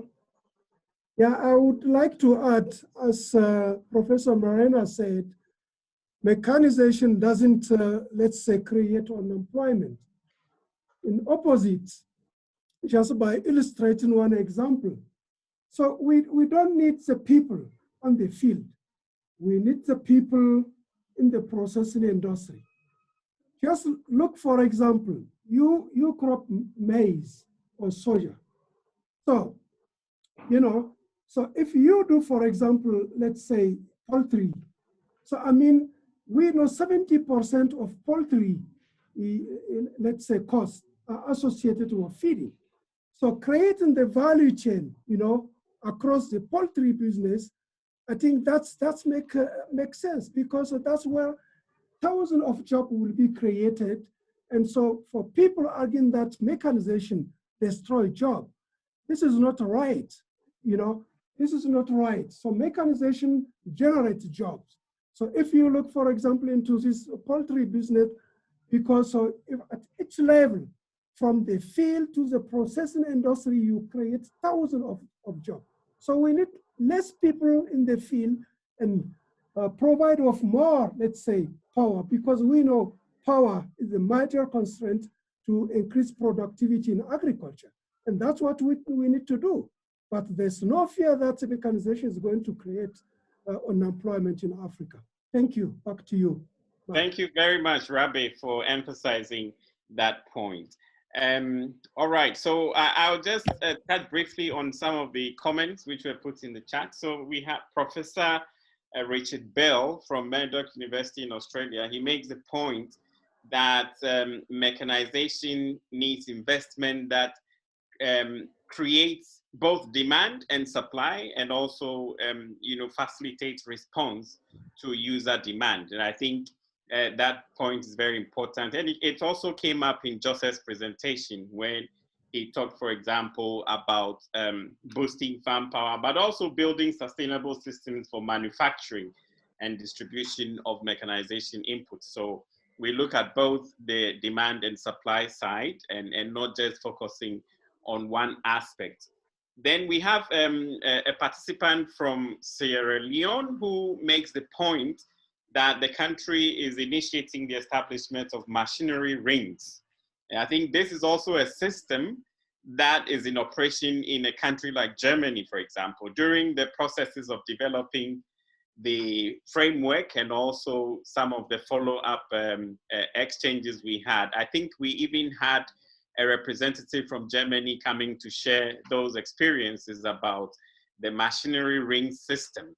And here it touches on the point that was made earlier by one of the contributors about emphasizing mechanization services rather than, or not only ownership per se by small-scale farmers. So when we emphasize the mechanization services, then this is also something that the machinery ring system could facilitate. And this is something that we can come back to later on. Then we have Madrine from Uganda, who makes the important point of ensuring that there is annual monitoring of government to determine how much the government is incorporating the summer elements into national plans, and also assess the level of implementation. That's a very important point, Madrine. And I think this is captured as part of the Malabo biennial review process, where it also looks at the extent of use of services such as mechanization services, and how that leads to increasing agricultural productivity.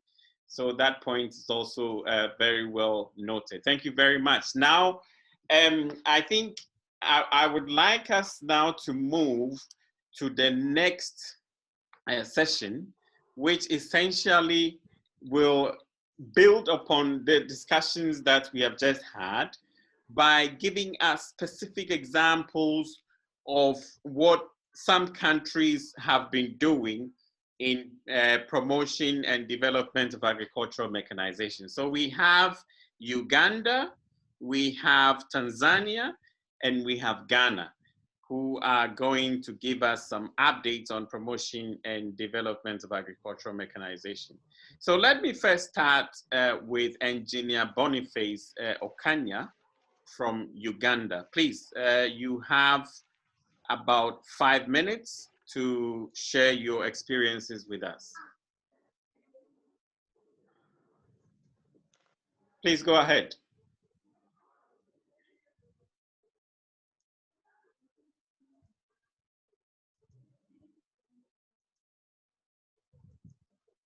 Muted.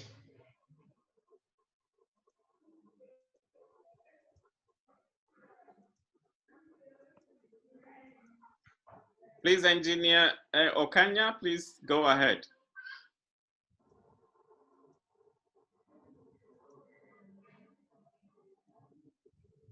Hello?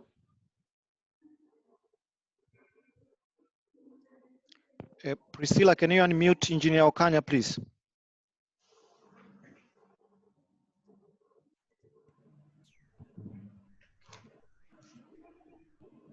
Engineer Okanya. I'm not getting him on the grid. Okay. Okay, so I think let's try to work on that. But now I would like to go to Tanzania. Engineer Anna Mwangamilo, please. Anna, please go ahead if you can hear me. Anna, can I start? Anna?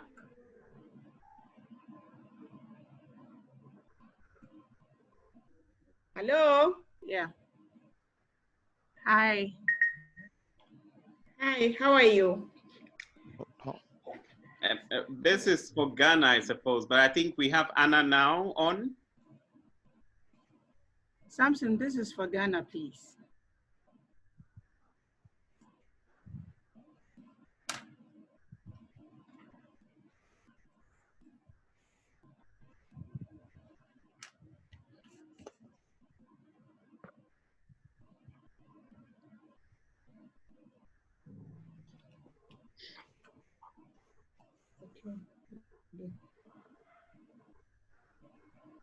Do we have the presentation for Tanzania, please?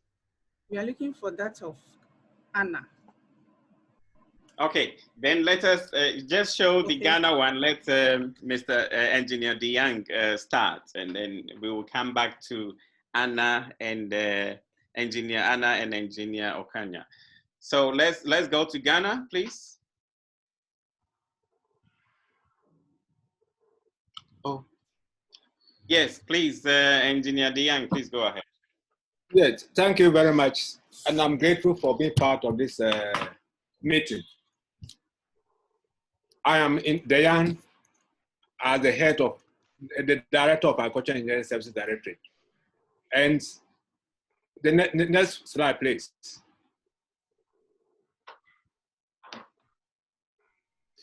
Yes.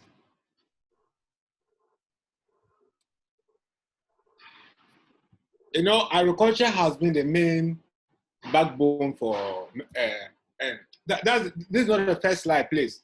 This is the second one, I think so. Can we go to the first one?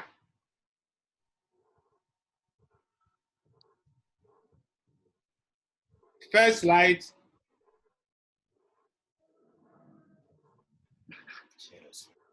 Okay.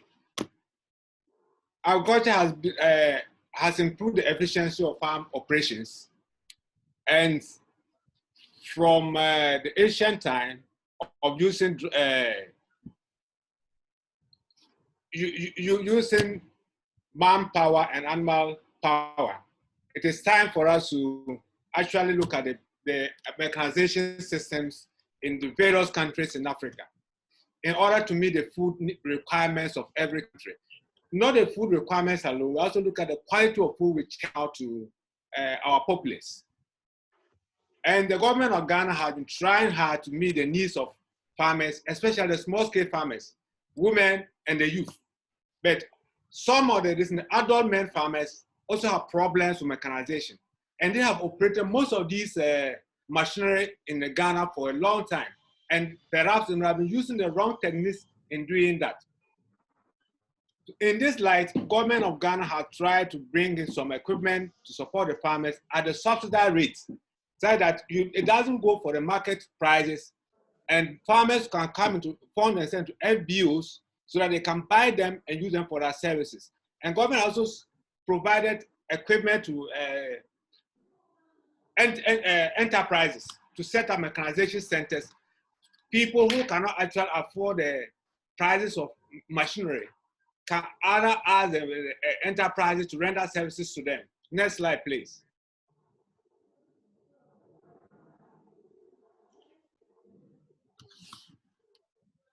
And in 2019, the land size actually cultivated because of the inflow of machinery from Brazil, Czech Republic, have actually increased so much.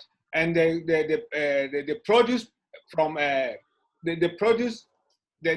output from these farms have been very great. And this actually supported us during this COVID time, where we never had any food shortages in the country. And people, other neighboring countries are even buying food from Ghana to their country to support their populace. And intensification. Last year, we received over 14,000 agricultural machine and equipment coming from Brazil and also the Czech Republic. Some are tractors, some are power tillers, boom sprayers, and along all the area of equipment we actually need for the farming in Ghana. Unfortunately, these numbers are too few, and not everybody actually benefited from it. And we are even expecting another batch of equipment from Brazil because of the COVID. It should have come by this time. We are waiting that by next year we are able to actually receive this equipment. And the post-harvest losses have been an issue for us. How do we handle it? And even storage spaces for some of the produce. If we are implementing the planning for food and jobs, and because of the subsidized fertilizers and seeds, most farmers have been able to produce a lot. And in the light of this output, government of Ghana decided, okay, why don't I build some warehouses as vantage points? Farmers can keep their food there, food stuff there for a while and sell off, or hold it there in case there's a shortage of food in the country. Next slide, please.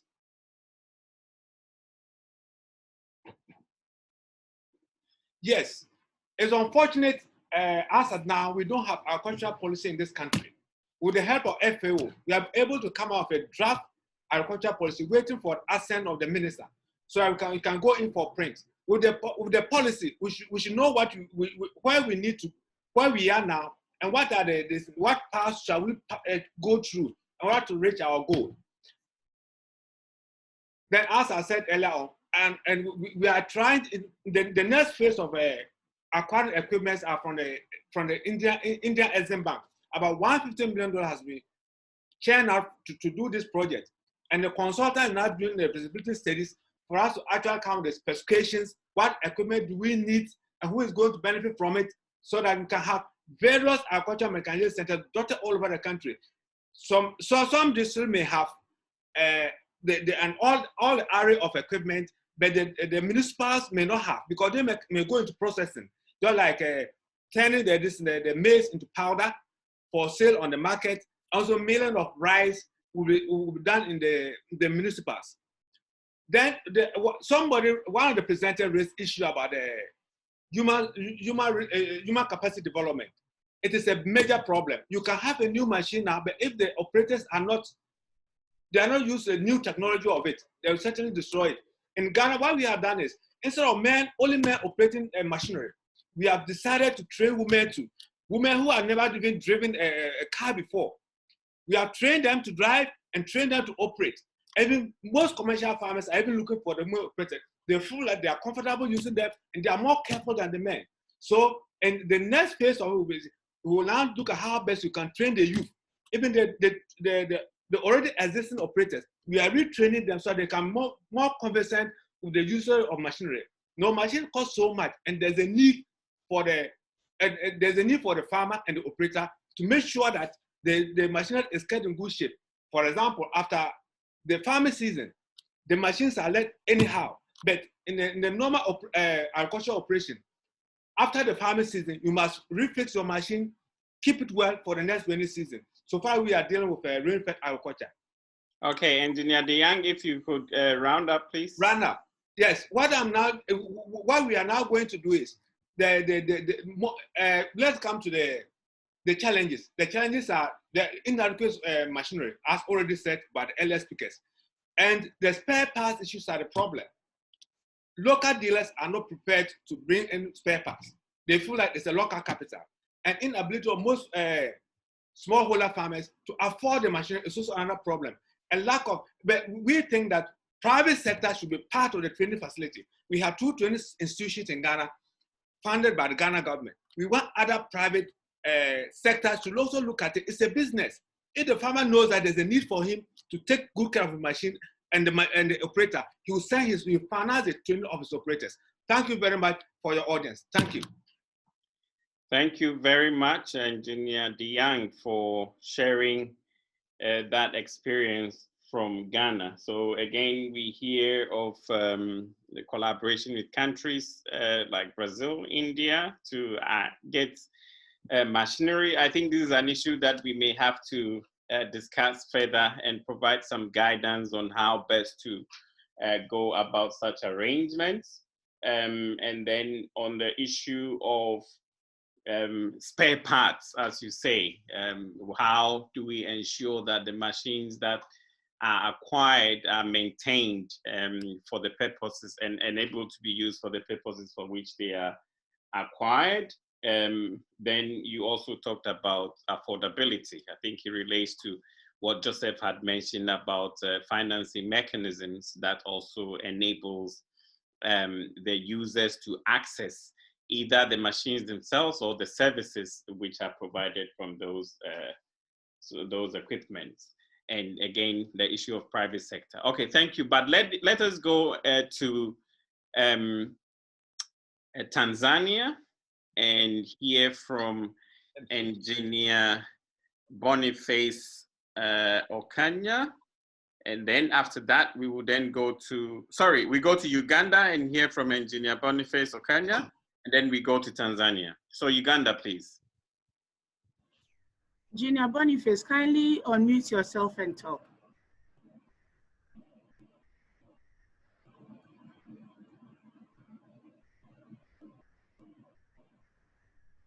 Engineer Boniface Okanya, can you hear us? Please unmute and speak.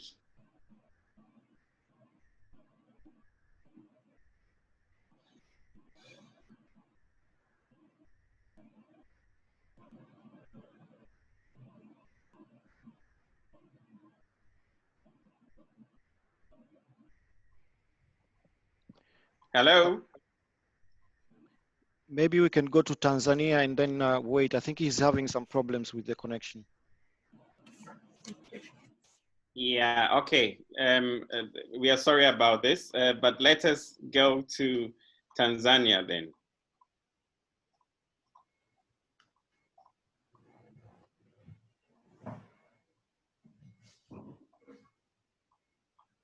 Okay, Engineer Anna Mwangamilo, please go ahead. Okay, thank you very much, Mark. My name is Anna Mwangamilo. I'm Acting Director of Mechanization and Irrigation, Ministry of Agriculture, Tanzania. Hello? Yes, please go ahead. We can hear you loud and clear. Okay, I'll take you through my presentation. How mechanization, agricultural mechanization is contributing to increase productivity along the value chain. I have divided the operation into 4 groups: production, post-harvest, processing, and distribution. For production, we are looking on rain preparation, fertilization, harvesting technologies, and the irrigation. On post-harvest, we are looking at drying and storage facilities.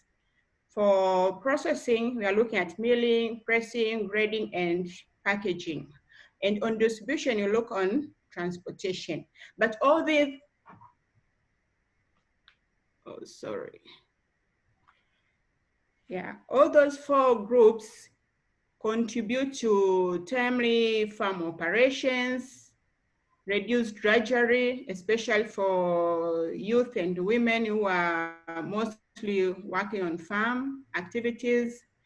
Also, it increased yield, rural development, reduce post-harvest losses, improve quality of produce and product, increase farm income, diversity of food through processing. It extended shelf life, access to new market for local produce, and the exportability of food supplies. In Tanzania, so far, the mechanization level has increased from 14%, especially on land preparation, has increased from 14%, 24%, and 62%. That was the data for year 2015 for tractors, animal power, and hoe.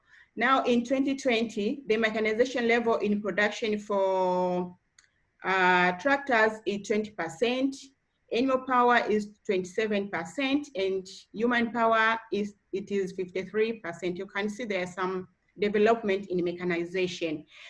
All this has contributed to the country's overproduction, especially in food crops. So we have surplus of maize, rice, and other produce. But also in Tanzania, we have Tanzania Agricultural Mechanization Strategy, which we developed in year 2006 and launched in 2009. This strategy has helped to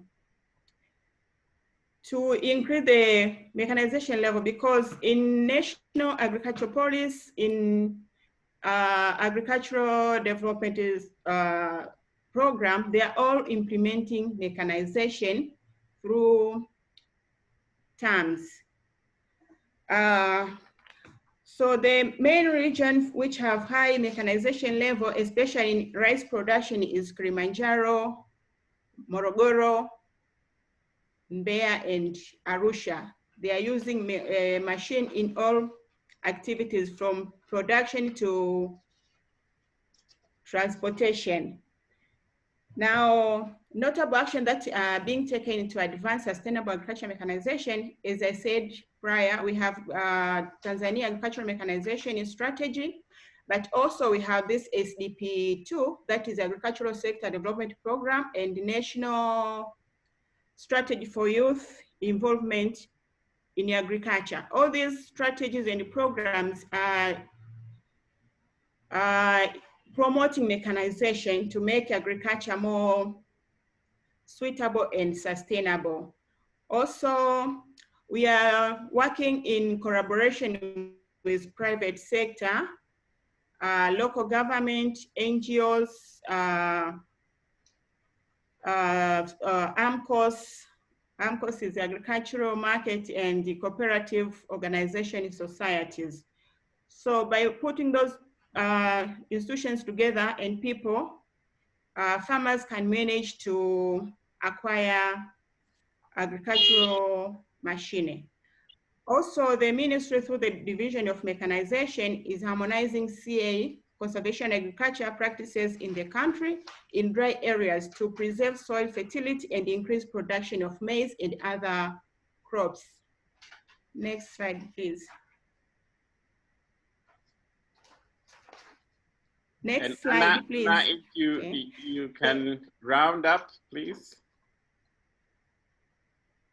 Okay, the challenges we are facing so far, weak linkages between technology development, manufacturers, distributors, and farmers.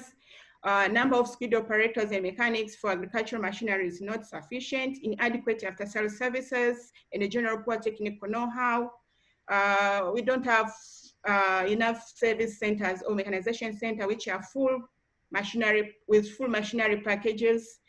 Also, we have limited or lack of fund for research and development on agricultural mechanization. Also, high cost of agricultural machinery. Most smallholder farmers cannot afford to buy agricultural machineries. So thank you very much for your attention. Thank you. Anna, thank you very much for sharing that experience from Tanzania with us. I can see some similarities with what we also had heard from Ghana. But we will come back to your presentation during the Q&A. But I would like to take the presentation from Uganda now. I hope that Boniface can hear us this time and can also speak. Engineer Boniface Okanya, are you able to speak now? Please, he's still not been able to connect. Okay, so unfortunately, he's not able to connect, and therefore we will have to skip this one for now. Let me, at this point, give the opportunity to Marco Pezzini to share a quick experience with us. Marco, please. Yes. Good morning to everybody. Just a very quick contribution. Well, I understand that there's no doubt that mechanization, agricultural mechanization, is an essential matters for the African agriculture. I've been participating in at the end of 2016 at the meeting in Nairobi. And at that time, with Joseph Kinsley, we have thought about a project. It was called SAMA project. It was probably the original SAMA. Then FAO took the lead, obviously, on the idea. But the project is still there. And well, the idea behind the project is that probably Africa needs in the agricultural machinery sector a Marshall Plan. A Marshall Plan that gives a strong input and moreover involve all the stakeholders in the field. That means public institutions, private sector, and experts, and etc. And that could work for some areas, some countries in Africa. The project is still there, and before, unfortunately, this COVID period, we were at the point with Joseph to find some partners, and that means some countries, some minister of agriculture that would have been willing to share the project with us. Obviously, the project involves also the World Bank because of the size of the project. But this is just, unfortunately for the moment, it's just paper. Paper that is waiting for somebody who might be interested in analyzing the project. That's open for everybody, and this is the contribution for the European agricultural mechanization sector. I am the secretary of the Italian Federation of Agricultural Machinery, Federunacoma, and I thank you for the attention. Thank you very much, Marco, for that information. I'm sure the participants have noted it, and some might make comments or and make certain inputs on what you have just shared. So we have heard from the two countries, Ghana and Tanzania, and what the steps that those countries are taking to promote agricultural mechanization. I think earlier on, we also heard about Nigeria, also with the collaboration with Brazil to bring in a machinery. Ghana also mentioned that.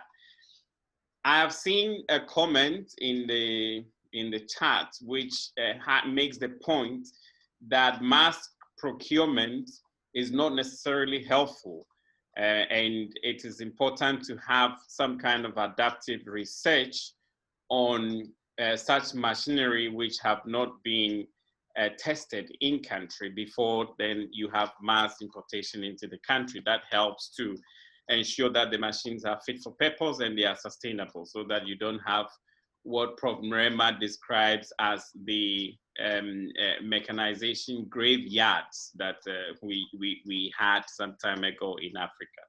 So thank you very much, Rabbi, for that point in the chat. But let me open the discussion now based on what we heard from Ghana and Nigeria, but also the input from Marco Pezzini to take your thoughts on those issues at this point. Please, who has a question or comment?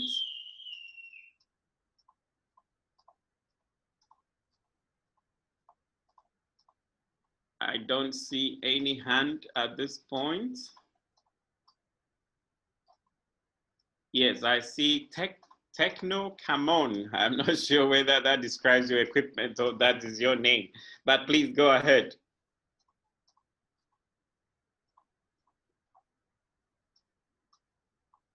You can unmute and speak, please.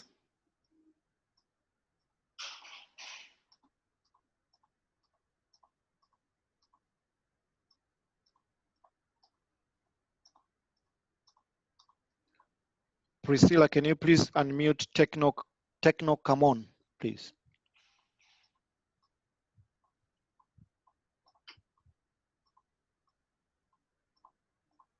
So you should unmute from the side. Techno, come on, please unmute yourself. Please unmute your microphone. Okay, okay. Are you getting me now? Yes, please. Okay, I'm not techno.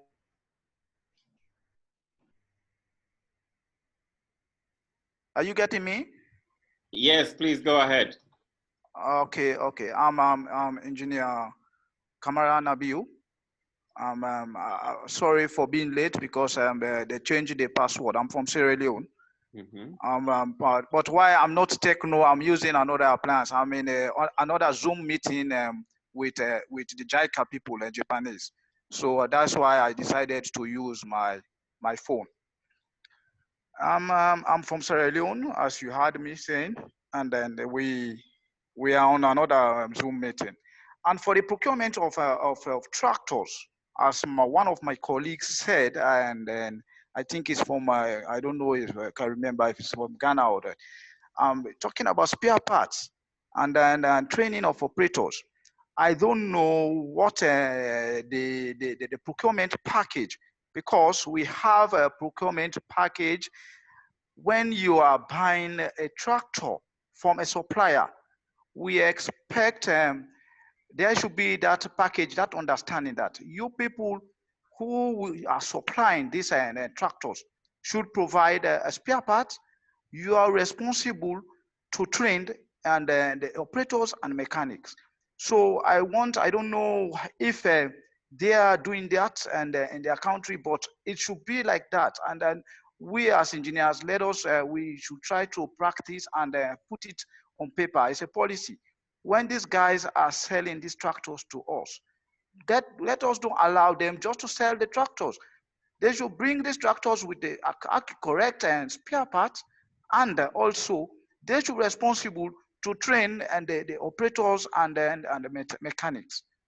That is one. Thank you. Let me wait for other participants. Thank you very much. Thank you very much, Engineer Kamara Nabiu from Sierra Leone, for that point. So you are saying that the procurement of these equipment should not just be looking at just bringing in the machines, but it come with spare parts and also training. Okay, thank you. I see Anthony Tapia. Your hand is up. Please unmute yourself and speak. Yeah, hello. Hello. Yes, I can hear you, Anthony. Go ahead, please. Yeah, I'm Anthony Tapla from the Central Agricultural Research Institute in Liberia. And I also joined the conference meeting very late due to the change in the room. But I want to get a little comment ahead, which I see is a very big breach in the agricultural mechanization in Africa, which is the collaborations between the regional research institutes and national research institutes. And one good thing I read in the paper was in the sustainable agricultural mechanization framework was this adaptive research. I believe is something that has worked in Liberia because from a previous study I did comparing adaptive research, that machineries that are locally fabricated compared to imported ones, there are higher percentage of imported machineries that end up to be scrapped due to minor breakdown and lack of spare parts compared to locally adapted research that are from all you adapt that are fabricated and produced in near countries from local materials. Thank you. Thank you very much, Anthony, for that point. I think your point actually also ties in with the comment that Rabi has made, highlighting the importance of adaptive research in this context. So thank you very much for highlighting that again. Yeah, I don't see any hands, so let me go to our two presenters, especially I think some of the comments were directed to Ghana. So I want to give the opportunity to you to react to some of the comments that have been made, if you have any reaction, please.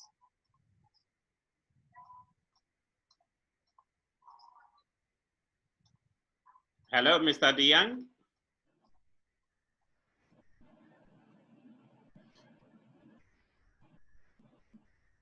Okay, I cannot hear from Ghana.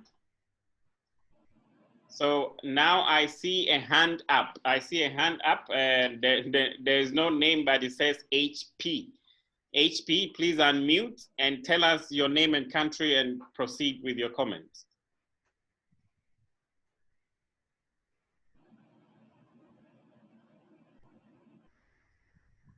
HP, please unmute and proceed with your comments.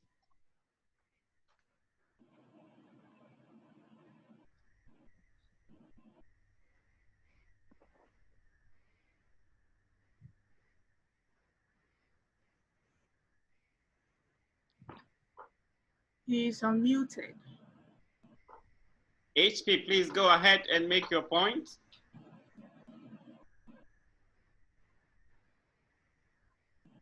Right, HP cannot hear me. Let me go to Teizo Yokota. Teizo Yokota, please unmute and make your point. Yes, can you hear me? Yes, please, go ahead. Thank you. Sorry, I cannot put my video on, so I just talk. So I'm from Japan and working for Honda Motor. Now we are thinking about using our products to support this scheme. But as you know, one of the biggest issue is the small farmer cannot purchase our products because of their poor purchasing power. So in the example of Ghana or Tanzania or any other countries, how they can own or utilize those agricultural machines? That is my question. Thank you. Okay, so Teizo, let me clarify. Your question is how the countries can own and utilize the machinery? Yes. Okay. Because all right. we are private company, so in order to make the sustainable business, we need to have the appropriate profit. Otherwise, it's not sustainable. That's right. Yes, okay, it's important. That is why in Joseph's presentation, he highlighted the commercial sustainability of promoting agricultural mechanization. So the commercial aspect is important. So also the environmental and social aspects as well.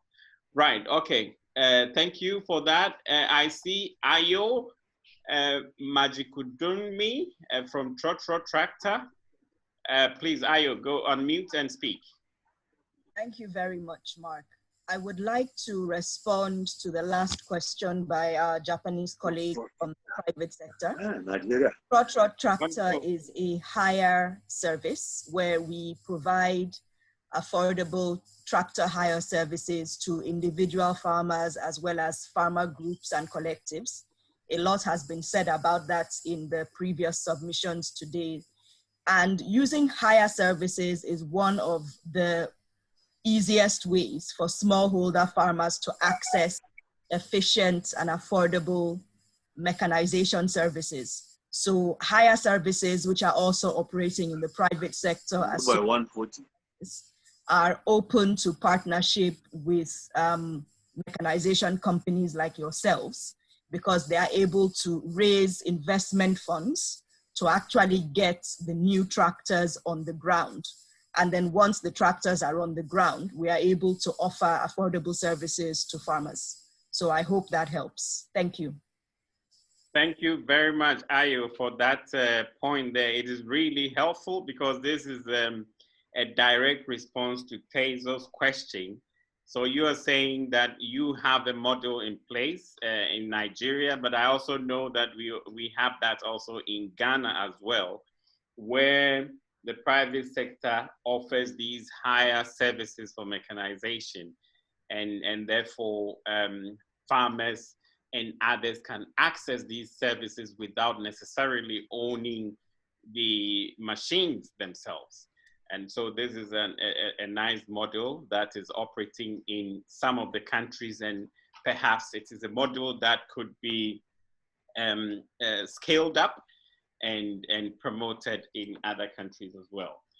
Okay, thank you. Any other comments or question from the speakers, Ghana and Tanzania, but also the Uganda? Unfortunately, we didn't have the presentation from Engineer Boniface, but the Ugandan colleagues who are connected, if you want to make a point or comment, please go ahead.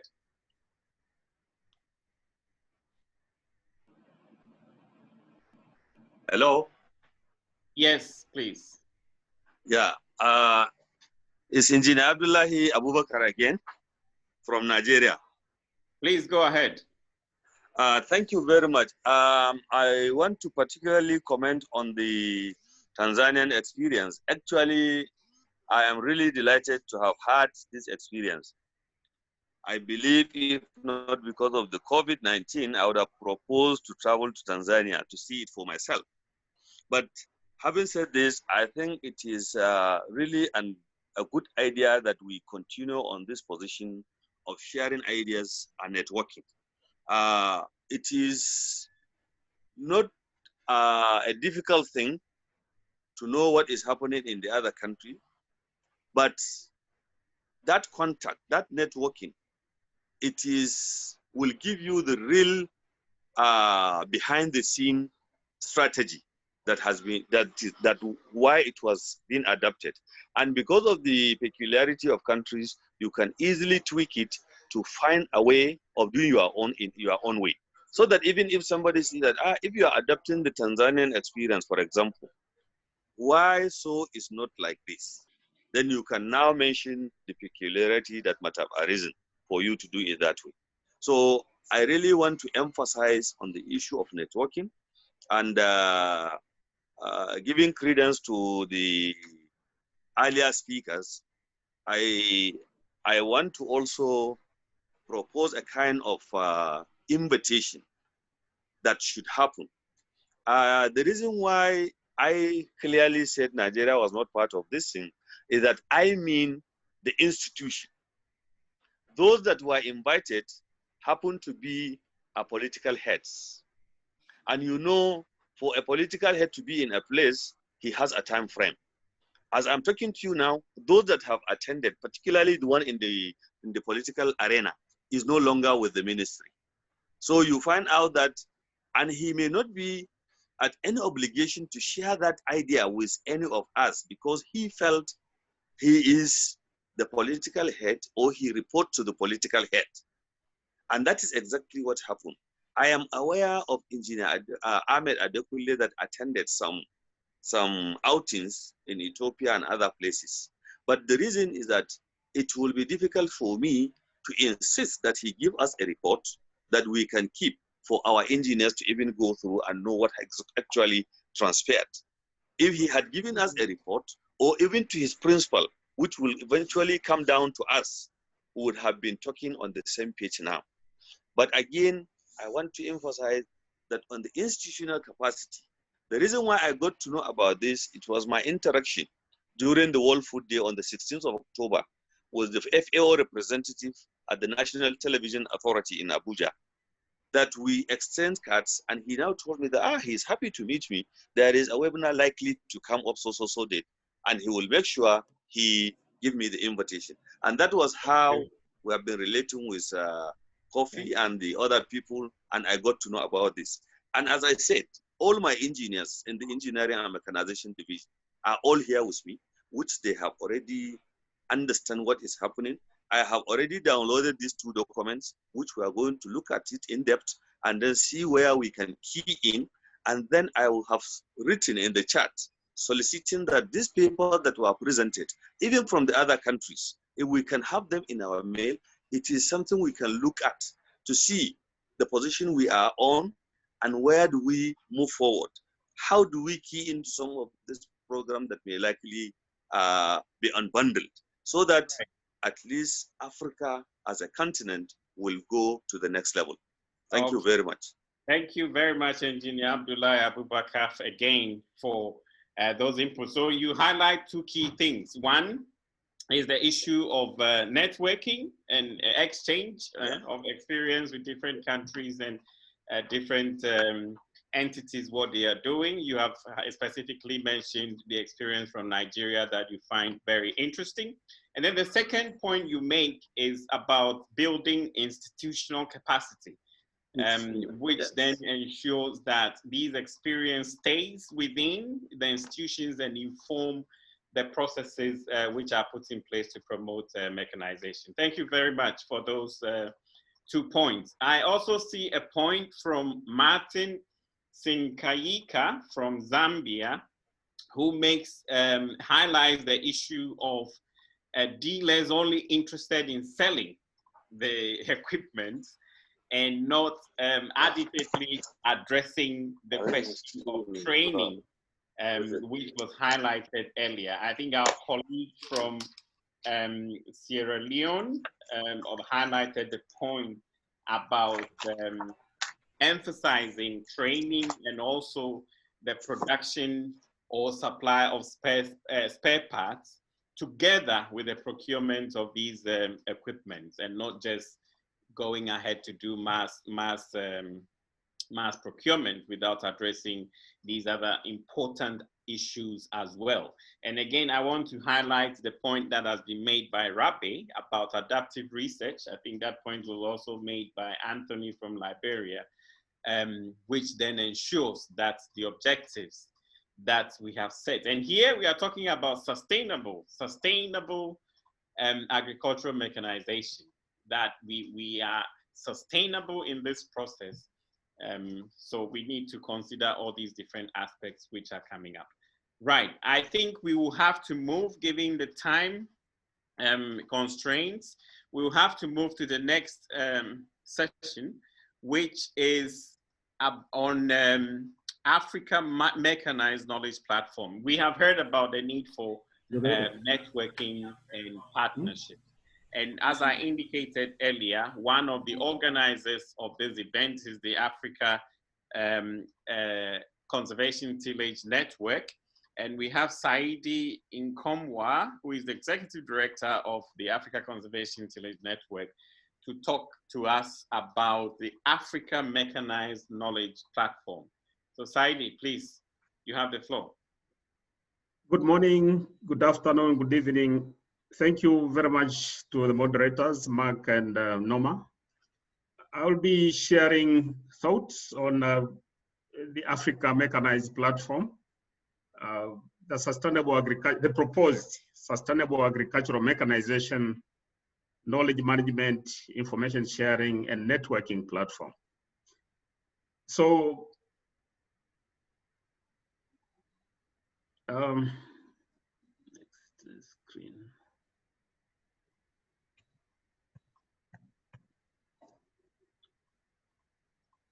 Sorry, it's not scrolling as I want. So the platform. Now we cannot see your screen. We cannot see. You cannot see.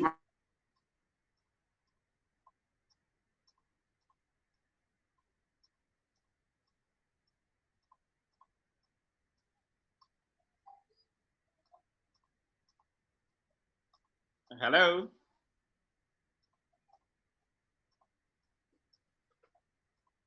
Hello, Saidi.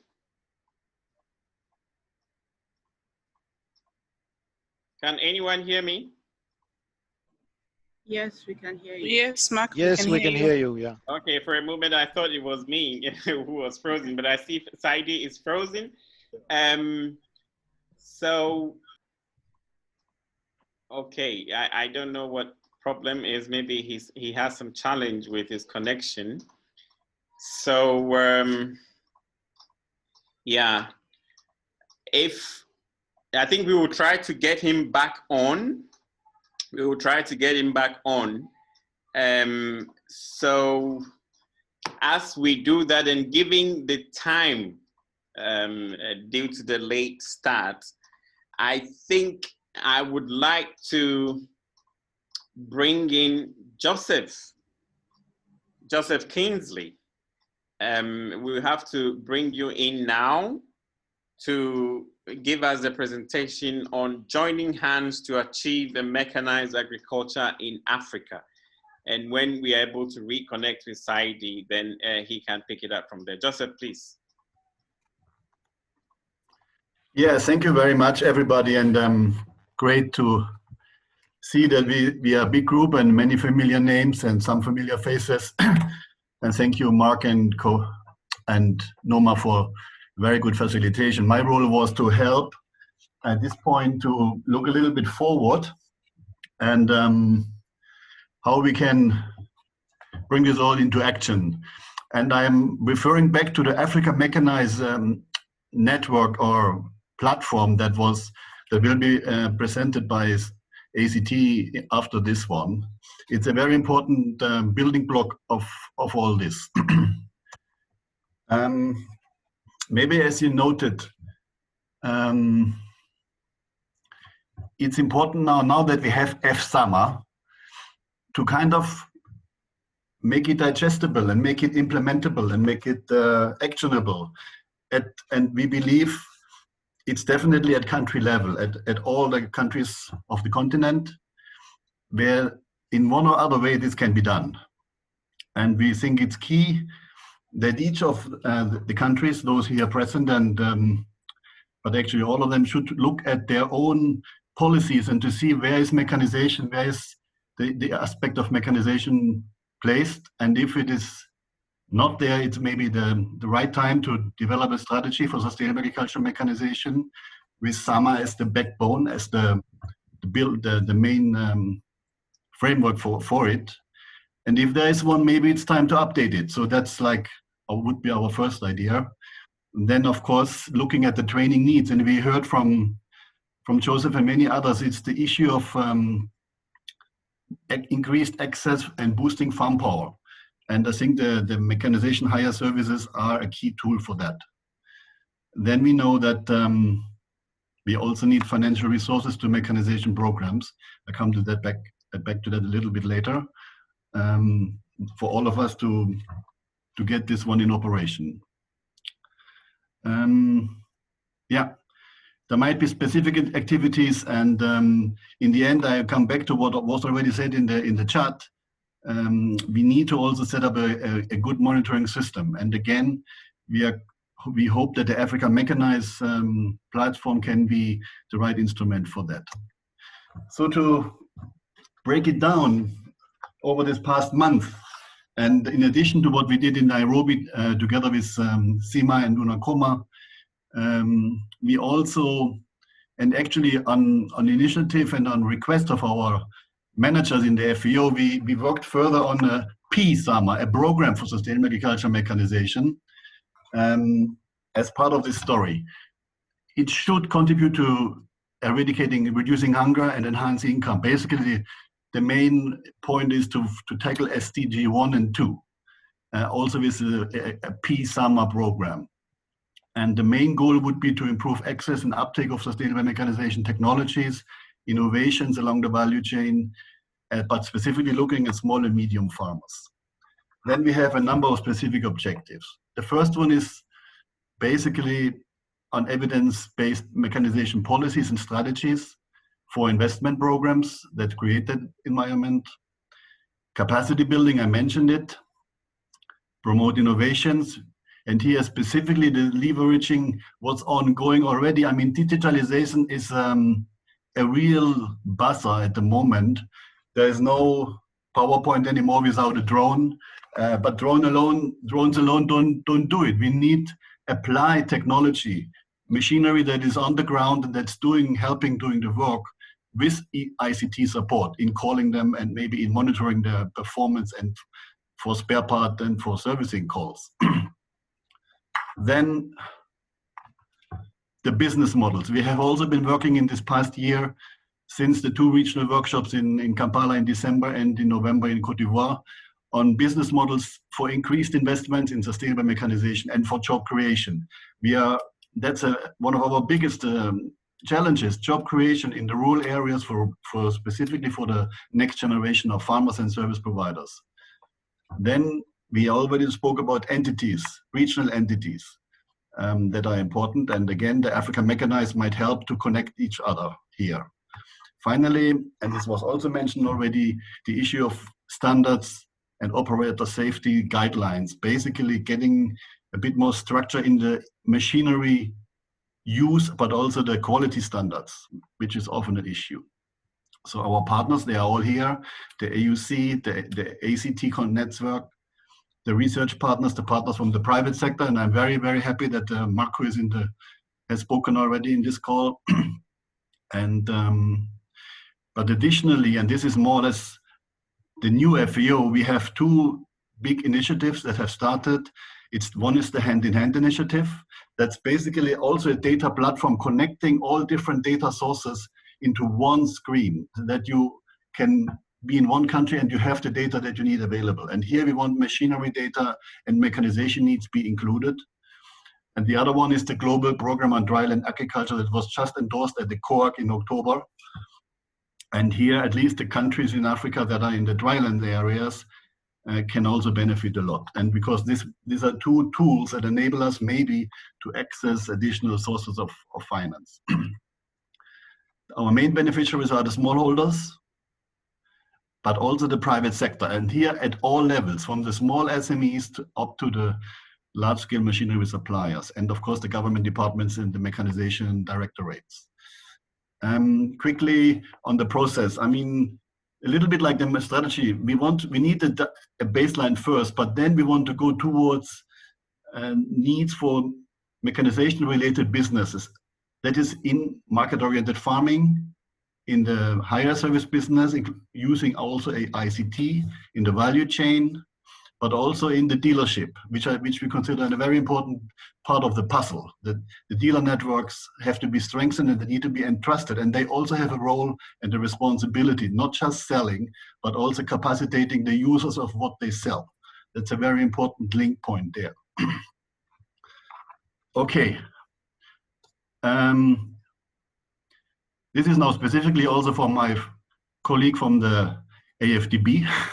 We are thinking of a program of approximately 10 countries, starting with 10 in Anglophone and maybe 7 in Francophone. And we think it should be about 5 million per participating country initially. And for a duration of, we hope, 6 years. Very often programs or projects are 2 years. It's far too short. Even 3 years is not really giving us the impact that we want. So we want to go a longer term shooting here. We want to go for 6 years and to start the initiative. So as a target, in the end, all of those participating countries should have their national mechanization policies and strategies reviewed and updated and be aligned with the framework. We want to increase the number of SMEs operating in mechanization services along the value chain substantially. And we want to have a network and that's ongoing and that's open, that's living among the different stakeholders that are in place. So this was the program SAMA, P-SAMA. Now what's already ongoing, this is my last slide. We have started our webinar series today, which is really good. I think we need to get this as a continuation to update ourselves. We have the mechanization strategies in the pipelines, Mali, Sierra Leone, and Tanzania at the moment. We know that CIMIT is working with the Ministry of Agriculture of Ethiopia on an upcoming meeting on standardization and testing for certification of machinery. That is a very important start, and we hope this can become a part of SAMA, a regional initiative, because standards need to be valid across single countries, beyond single countries. We know the ACT is working actually this month on online training for mechanization service providers in East Africa. We have already funding secured for e-learning courses, for the digitalization of the training material that is available. These courses will be then uploaded in the e-learning centers in FAO, but also CIMIT and the Africa Mechanized platform most likely as well. We need to solicit funding for the new P-SAMA program. Otherwise, it's right now, as Mr. Marco Bettini said, it's paper or it's a PowerPoint, but still it's there, and we are firm on it, and we use our tools we have within the FAO for getting further. That was my words, and thank you for giving us this opportunity. Thanks a lot. Thank you very much, Joseph Kinsley, for that forward-looking presentation, essentially giving us a peep into what is in the pipeline. And yeah, I think that is a good sort of pointer to show us the direction that we will be moving from here. And this, I mean, what you presented comes under the headline of joining hands to achieve a mechanized agriculture in Africa. And if we want a hand, you already mentioned it, one of the strong hands we can find on the continent is definitely the African Development Bank. So we are indeed very happy that Dr. Martin Frejeni, who is the Director of Agriculture and Agro-Industry at the African Development Bank, is able to join us. And so I want to give the opportunity to Martin for some comments as well. Martin, please. Thank you very much, Mark.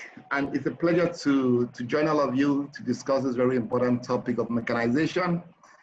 And it's good to see old friends like Abebe and Dr. Firi also at the meeting, many other people, Professor Ajao.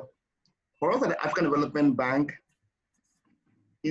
domesticating the framework for sustainable agricultural mechanization in Africa is very, very important.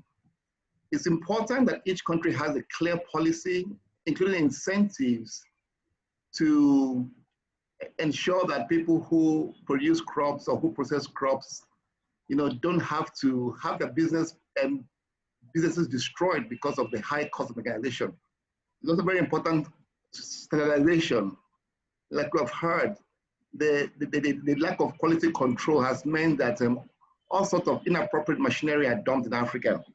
Financing also matters. That's where we as African Development Bank comes in.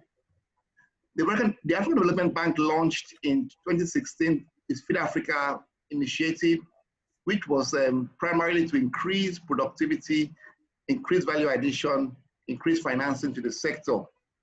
And as part of that Feed Africa initiative, we actually looked carefully at mechanization. We had one of the architects of SAMA, Professor Ajao, who I understand is also here today. We actually had him look at mechanization in 4 countries, in Kenya, Mozambique, Nigeria, and Tunisia.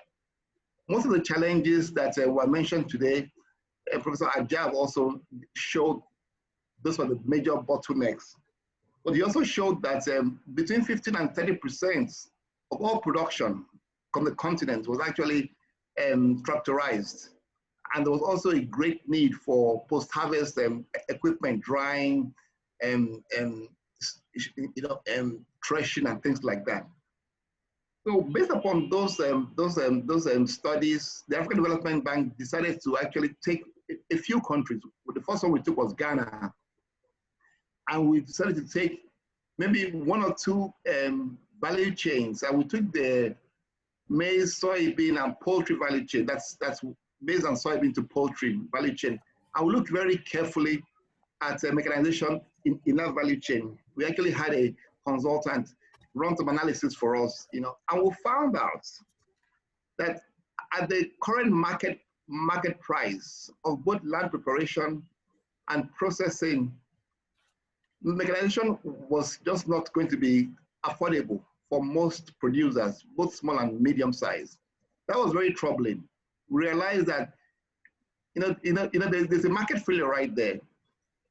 The current prices of the cost of tractorization, cost of owning a machine or just renting it, was just not viable for a business. So what we did in Ghana, and I'm glad the last speaker from FAO mentioned, that's Professor Joseph Kinsley mentioned coming to the bank to ask for loans. And I'm really happy to discuss that because we are doing something similar in Ghana. In Ghana, what we did was we worked with the government and said, okay, in this particular value chain, which was being implemented in northern Ghana, where you have the savannah. So maize and soybean, is grown mostly in northern Ghana. So we said, how can we, get involved and help to reduce the costs of mechanization, both land development, land preparation, can also post-harvest and processing, primary post-harvest processing. What we eventually did in Ghana was we actually worked with the government. We made a sovereign loan to the government of about $20 million. And based upon that, the government was able to support both the farmers and also support the machinery providers in Ghana. And I'm pleased to inform you that based upon that experience, we have been able to provide mechanization to 8,000 hectares of new farms, both small and medium sized farms. And our analysis shows that it's now affordable because the government actually was able to procure the machinery, standardized machinery. The government also was able to provide this machinery because it was a long-term 2% 20-year loan. The government was able to provide this machinery to the service providers at a very low interest rate and also a very long term. It looks like for a very long term. And based upon that, the service providers were able to provide to the farmers also at a very fair rate. And what we have seen right now that if you actually find the right service providers and give them the right equipment, that's equipment that have been standardized, equipment that actually found to be appropriate for Ghana, and you also link them to the farmers, and you make sure that the pricing is correct, and you also provide maintenance and also capacity building. We found out just in Ghana alone that actually mechanization can actually be affordable. It also can be a real productivity booster for the farmers. So right now we're looking to replicate what we did in Ghana in 5 other countries. That's Guinea Conakry, in Gabon, in Zambia, and also in Mozambique, and finally in Uganda. We believe very strongly that that's the way to go. You always have to tie mechanization to a specific value chain. It cannot just be mechanization for the sake of mechanization. It has to be mechanization tied to specific actors working a specific value chain, understanding what their challenges are. Like people always say, you cannot change a value chain from outside of it. You can only change value chain from inside.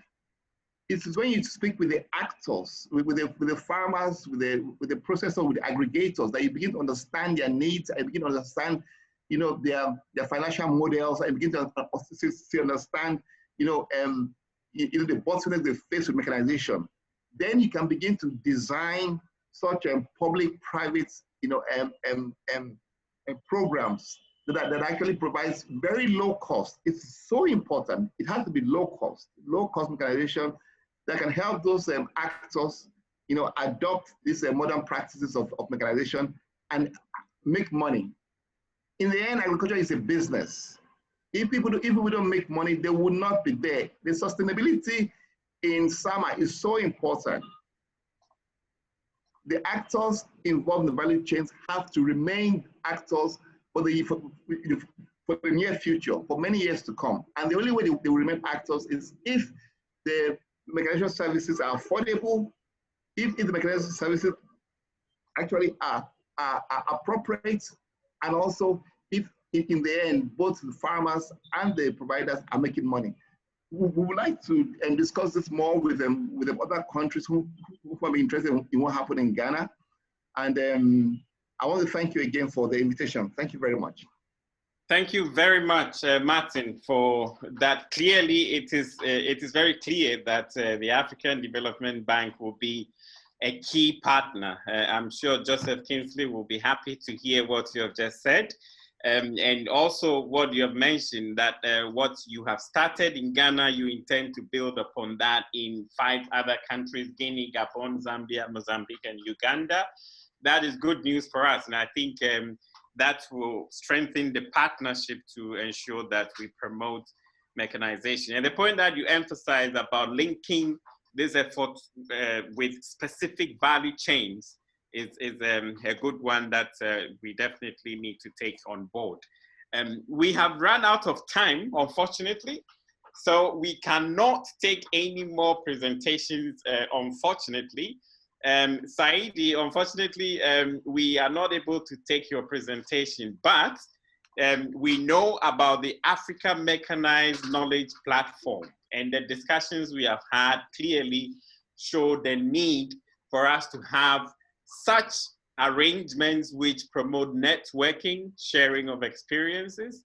And so I'm sure that we will be able to provide information to our participants subsequently on what the Africa Mechanized Knowledge Platform is doing and how we can work together to disseminate information and experiences on agricultural mechanization in Africa. So at this point, I would like to briefly bring the discussion to an end. I think it has been very, very rich. Some key issues have been highlighted. The need for training that goes with acquisition of machinery has been highlighted. The need for having sustainable and appropriate financing mechanisms has also been highlighted, and the need to promote these kind of exchanges has also been highlighted. So not to bore you and going through all the issues, and also the point that I want to emphasize is the one about adaptive research, which ensures that what we bring in are actually fit for purpose and it is also sustainable. So at this point, I would like to thank all of you once again and apologize for the late start due to the technical hitch, which has actually put us under a bit of pressure, unfortunately. But this is only the beginning, as we said, this is only the beginning. There will be other webinars which have been planned and which are coming. On the 25th of this month, we are repeating this, but for French speakers. This will be repeated for French speakers. So at this point, kindly allow me to invite Dr.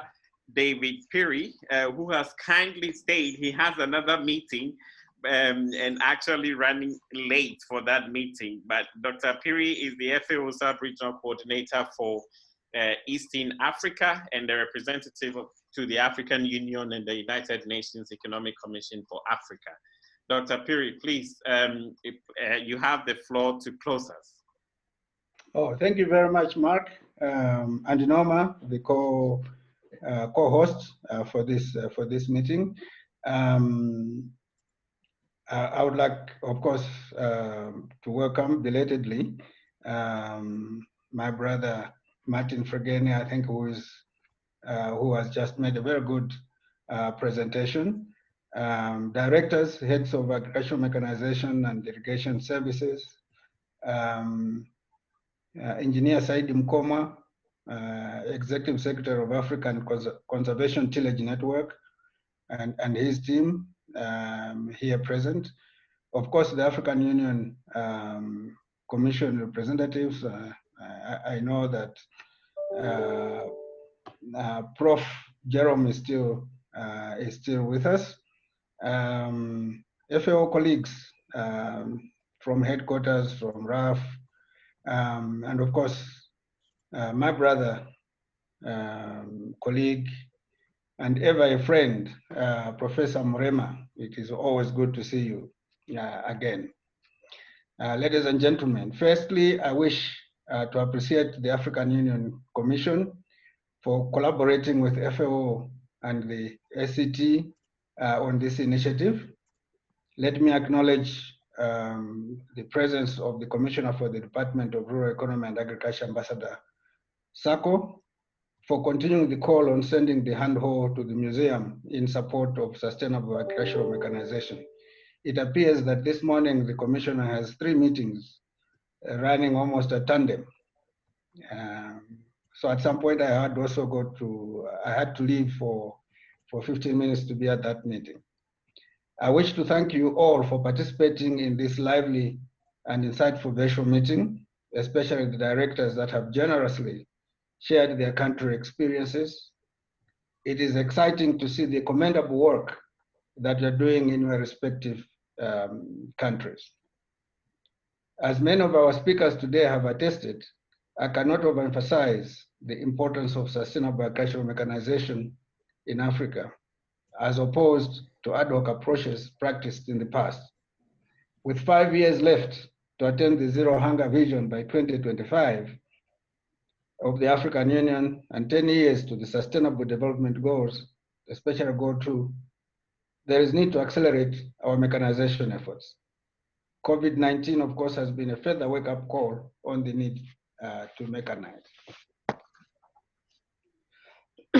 Sorry, we are fortunate to have political support for the framework for summer, as it was endorsed by the African Union Commission Specialized Technical Committee on Agriculture, Rural Development, Water and Environment in October 2017. And as the Commissioner herself mentioned earlier, it was subsequently launched during the FAO Committee on Agriculture meeting in 2018. As such, it is up to us to identify actionable steps for putting the summer framework, or as Mark puts it, F-Summer, into practice at continental, regional, and national levels. As we conclude this important meeting, I wish you to consider the following points for your action going forward. 1, mechanize across value chains. For Africa to achieve its potential, we need to have a holistic approach to mechanization. Mechanization should not only serve to increase productivity and eliminating persistent hunger and malnutrition in the continent, but needs to be harnessed to promote value addition and food safety of agricultural produce as well. The key word is sustainable, meaning we need to move beyond just commercial viability to include also environmental sustainability, as well as social inclusion of different groups, such as women and youth. 2, adapt F-Summer to your country context. Given the unique characteristics of each country, and sometimes regions within a country, and the diverse needs of Africa due to ecological heterogeneity and the wide range of farm sizes, operationalizing the framework needs to be adapted to the country context.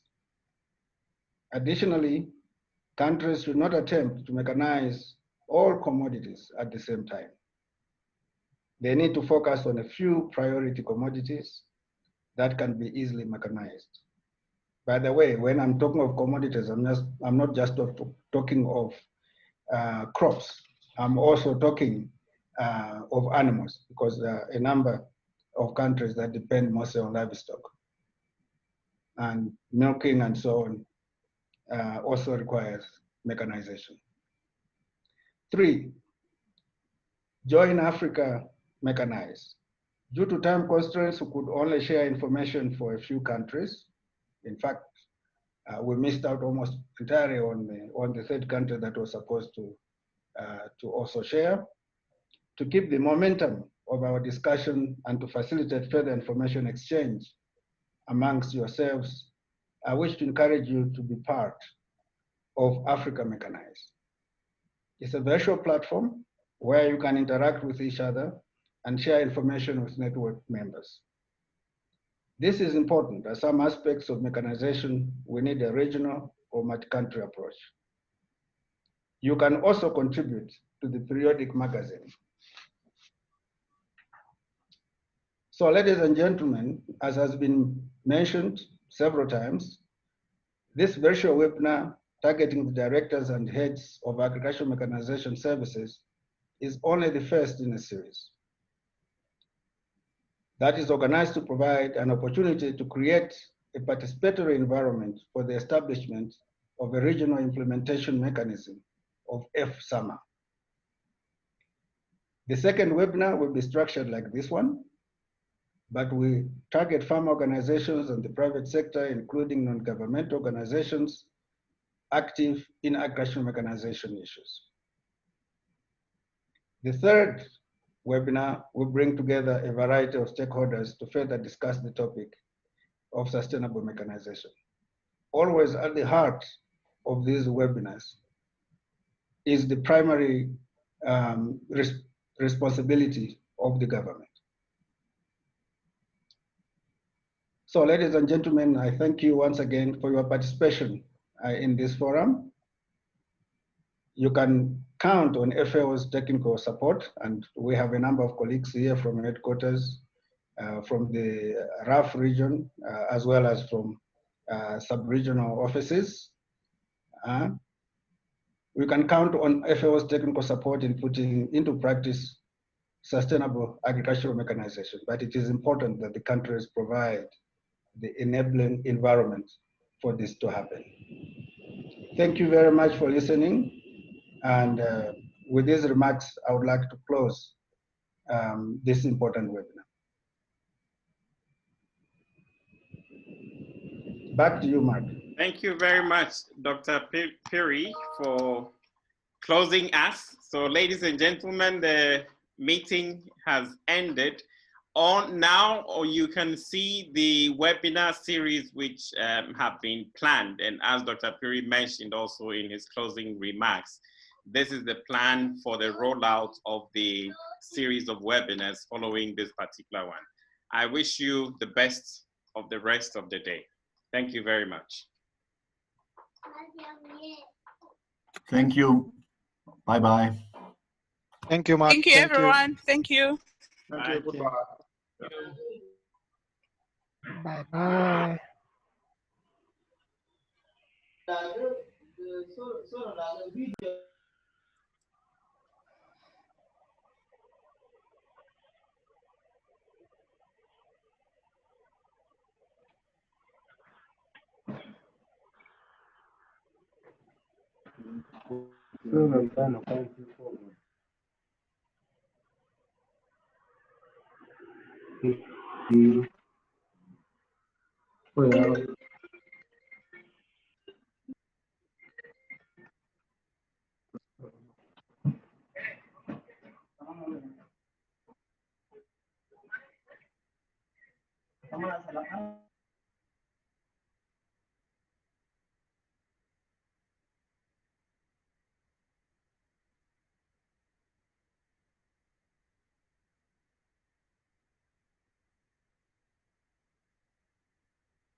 Okay, all right, I'll tell him.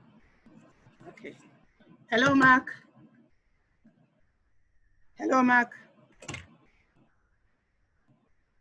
Hello, Mark.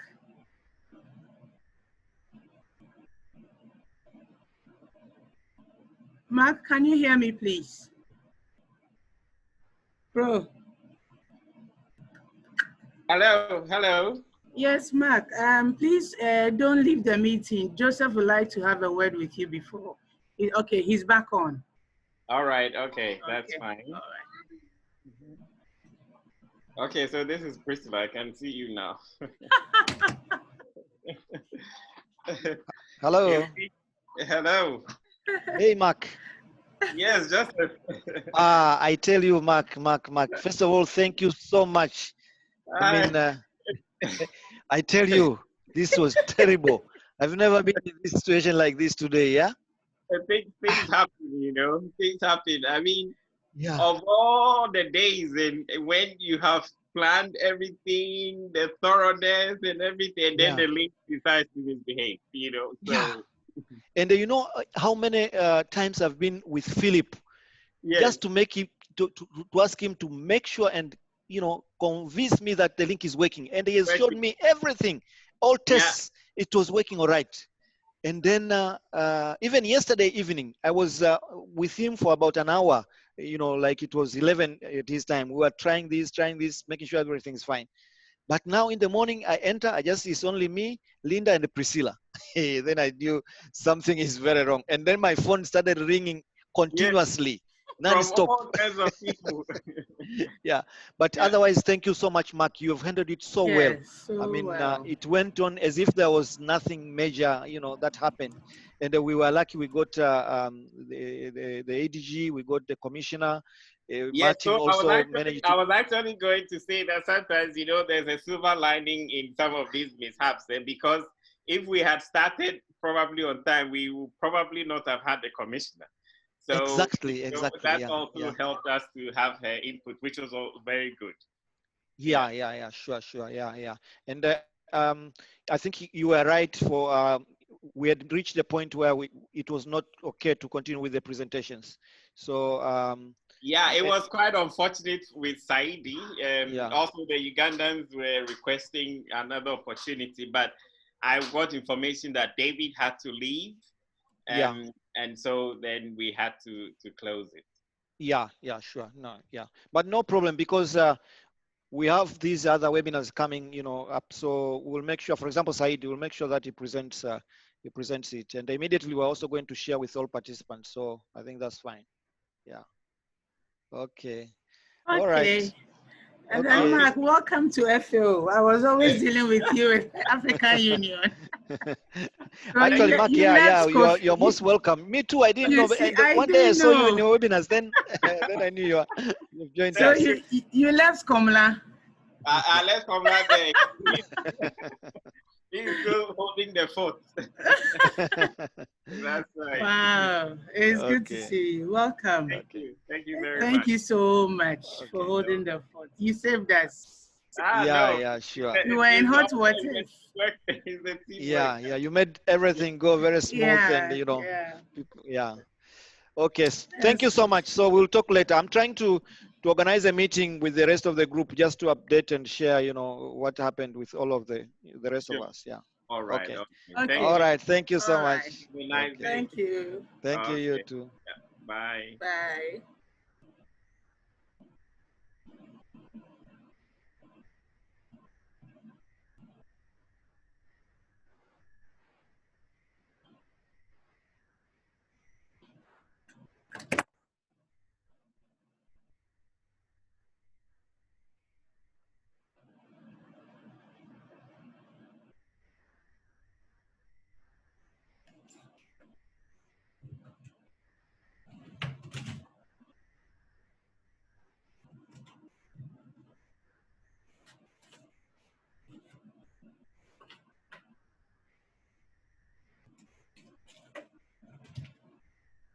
The number you're calling is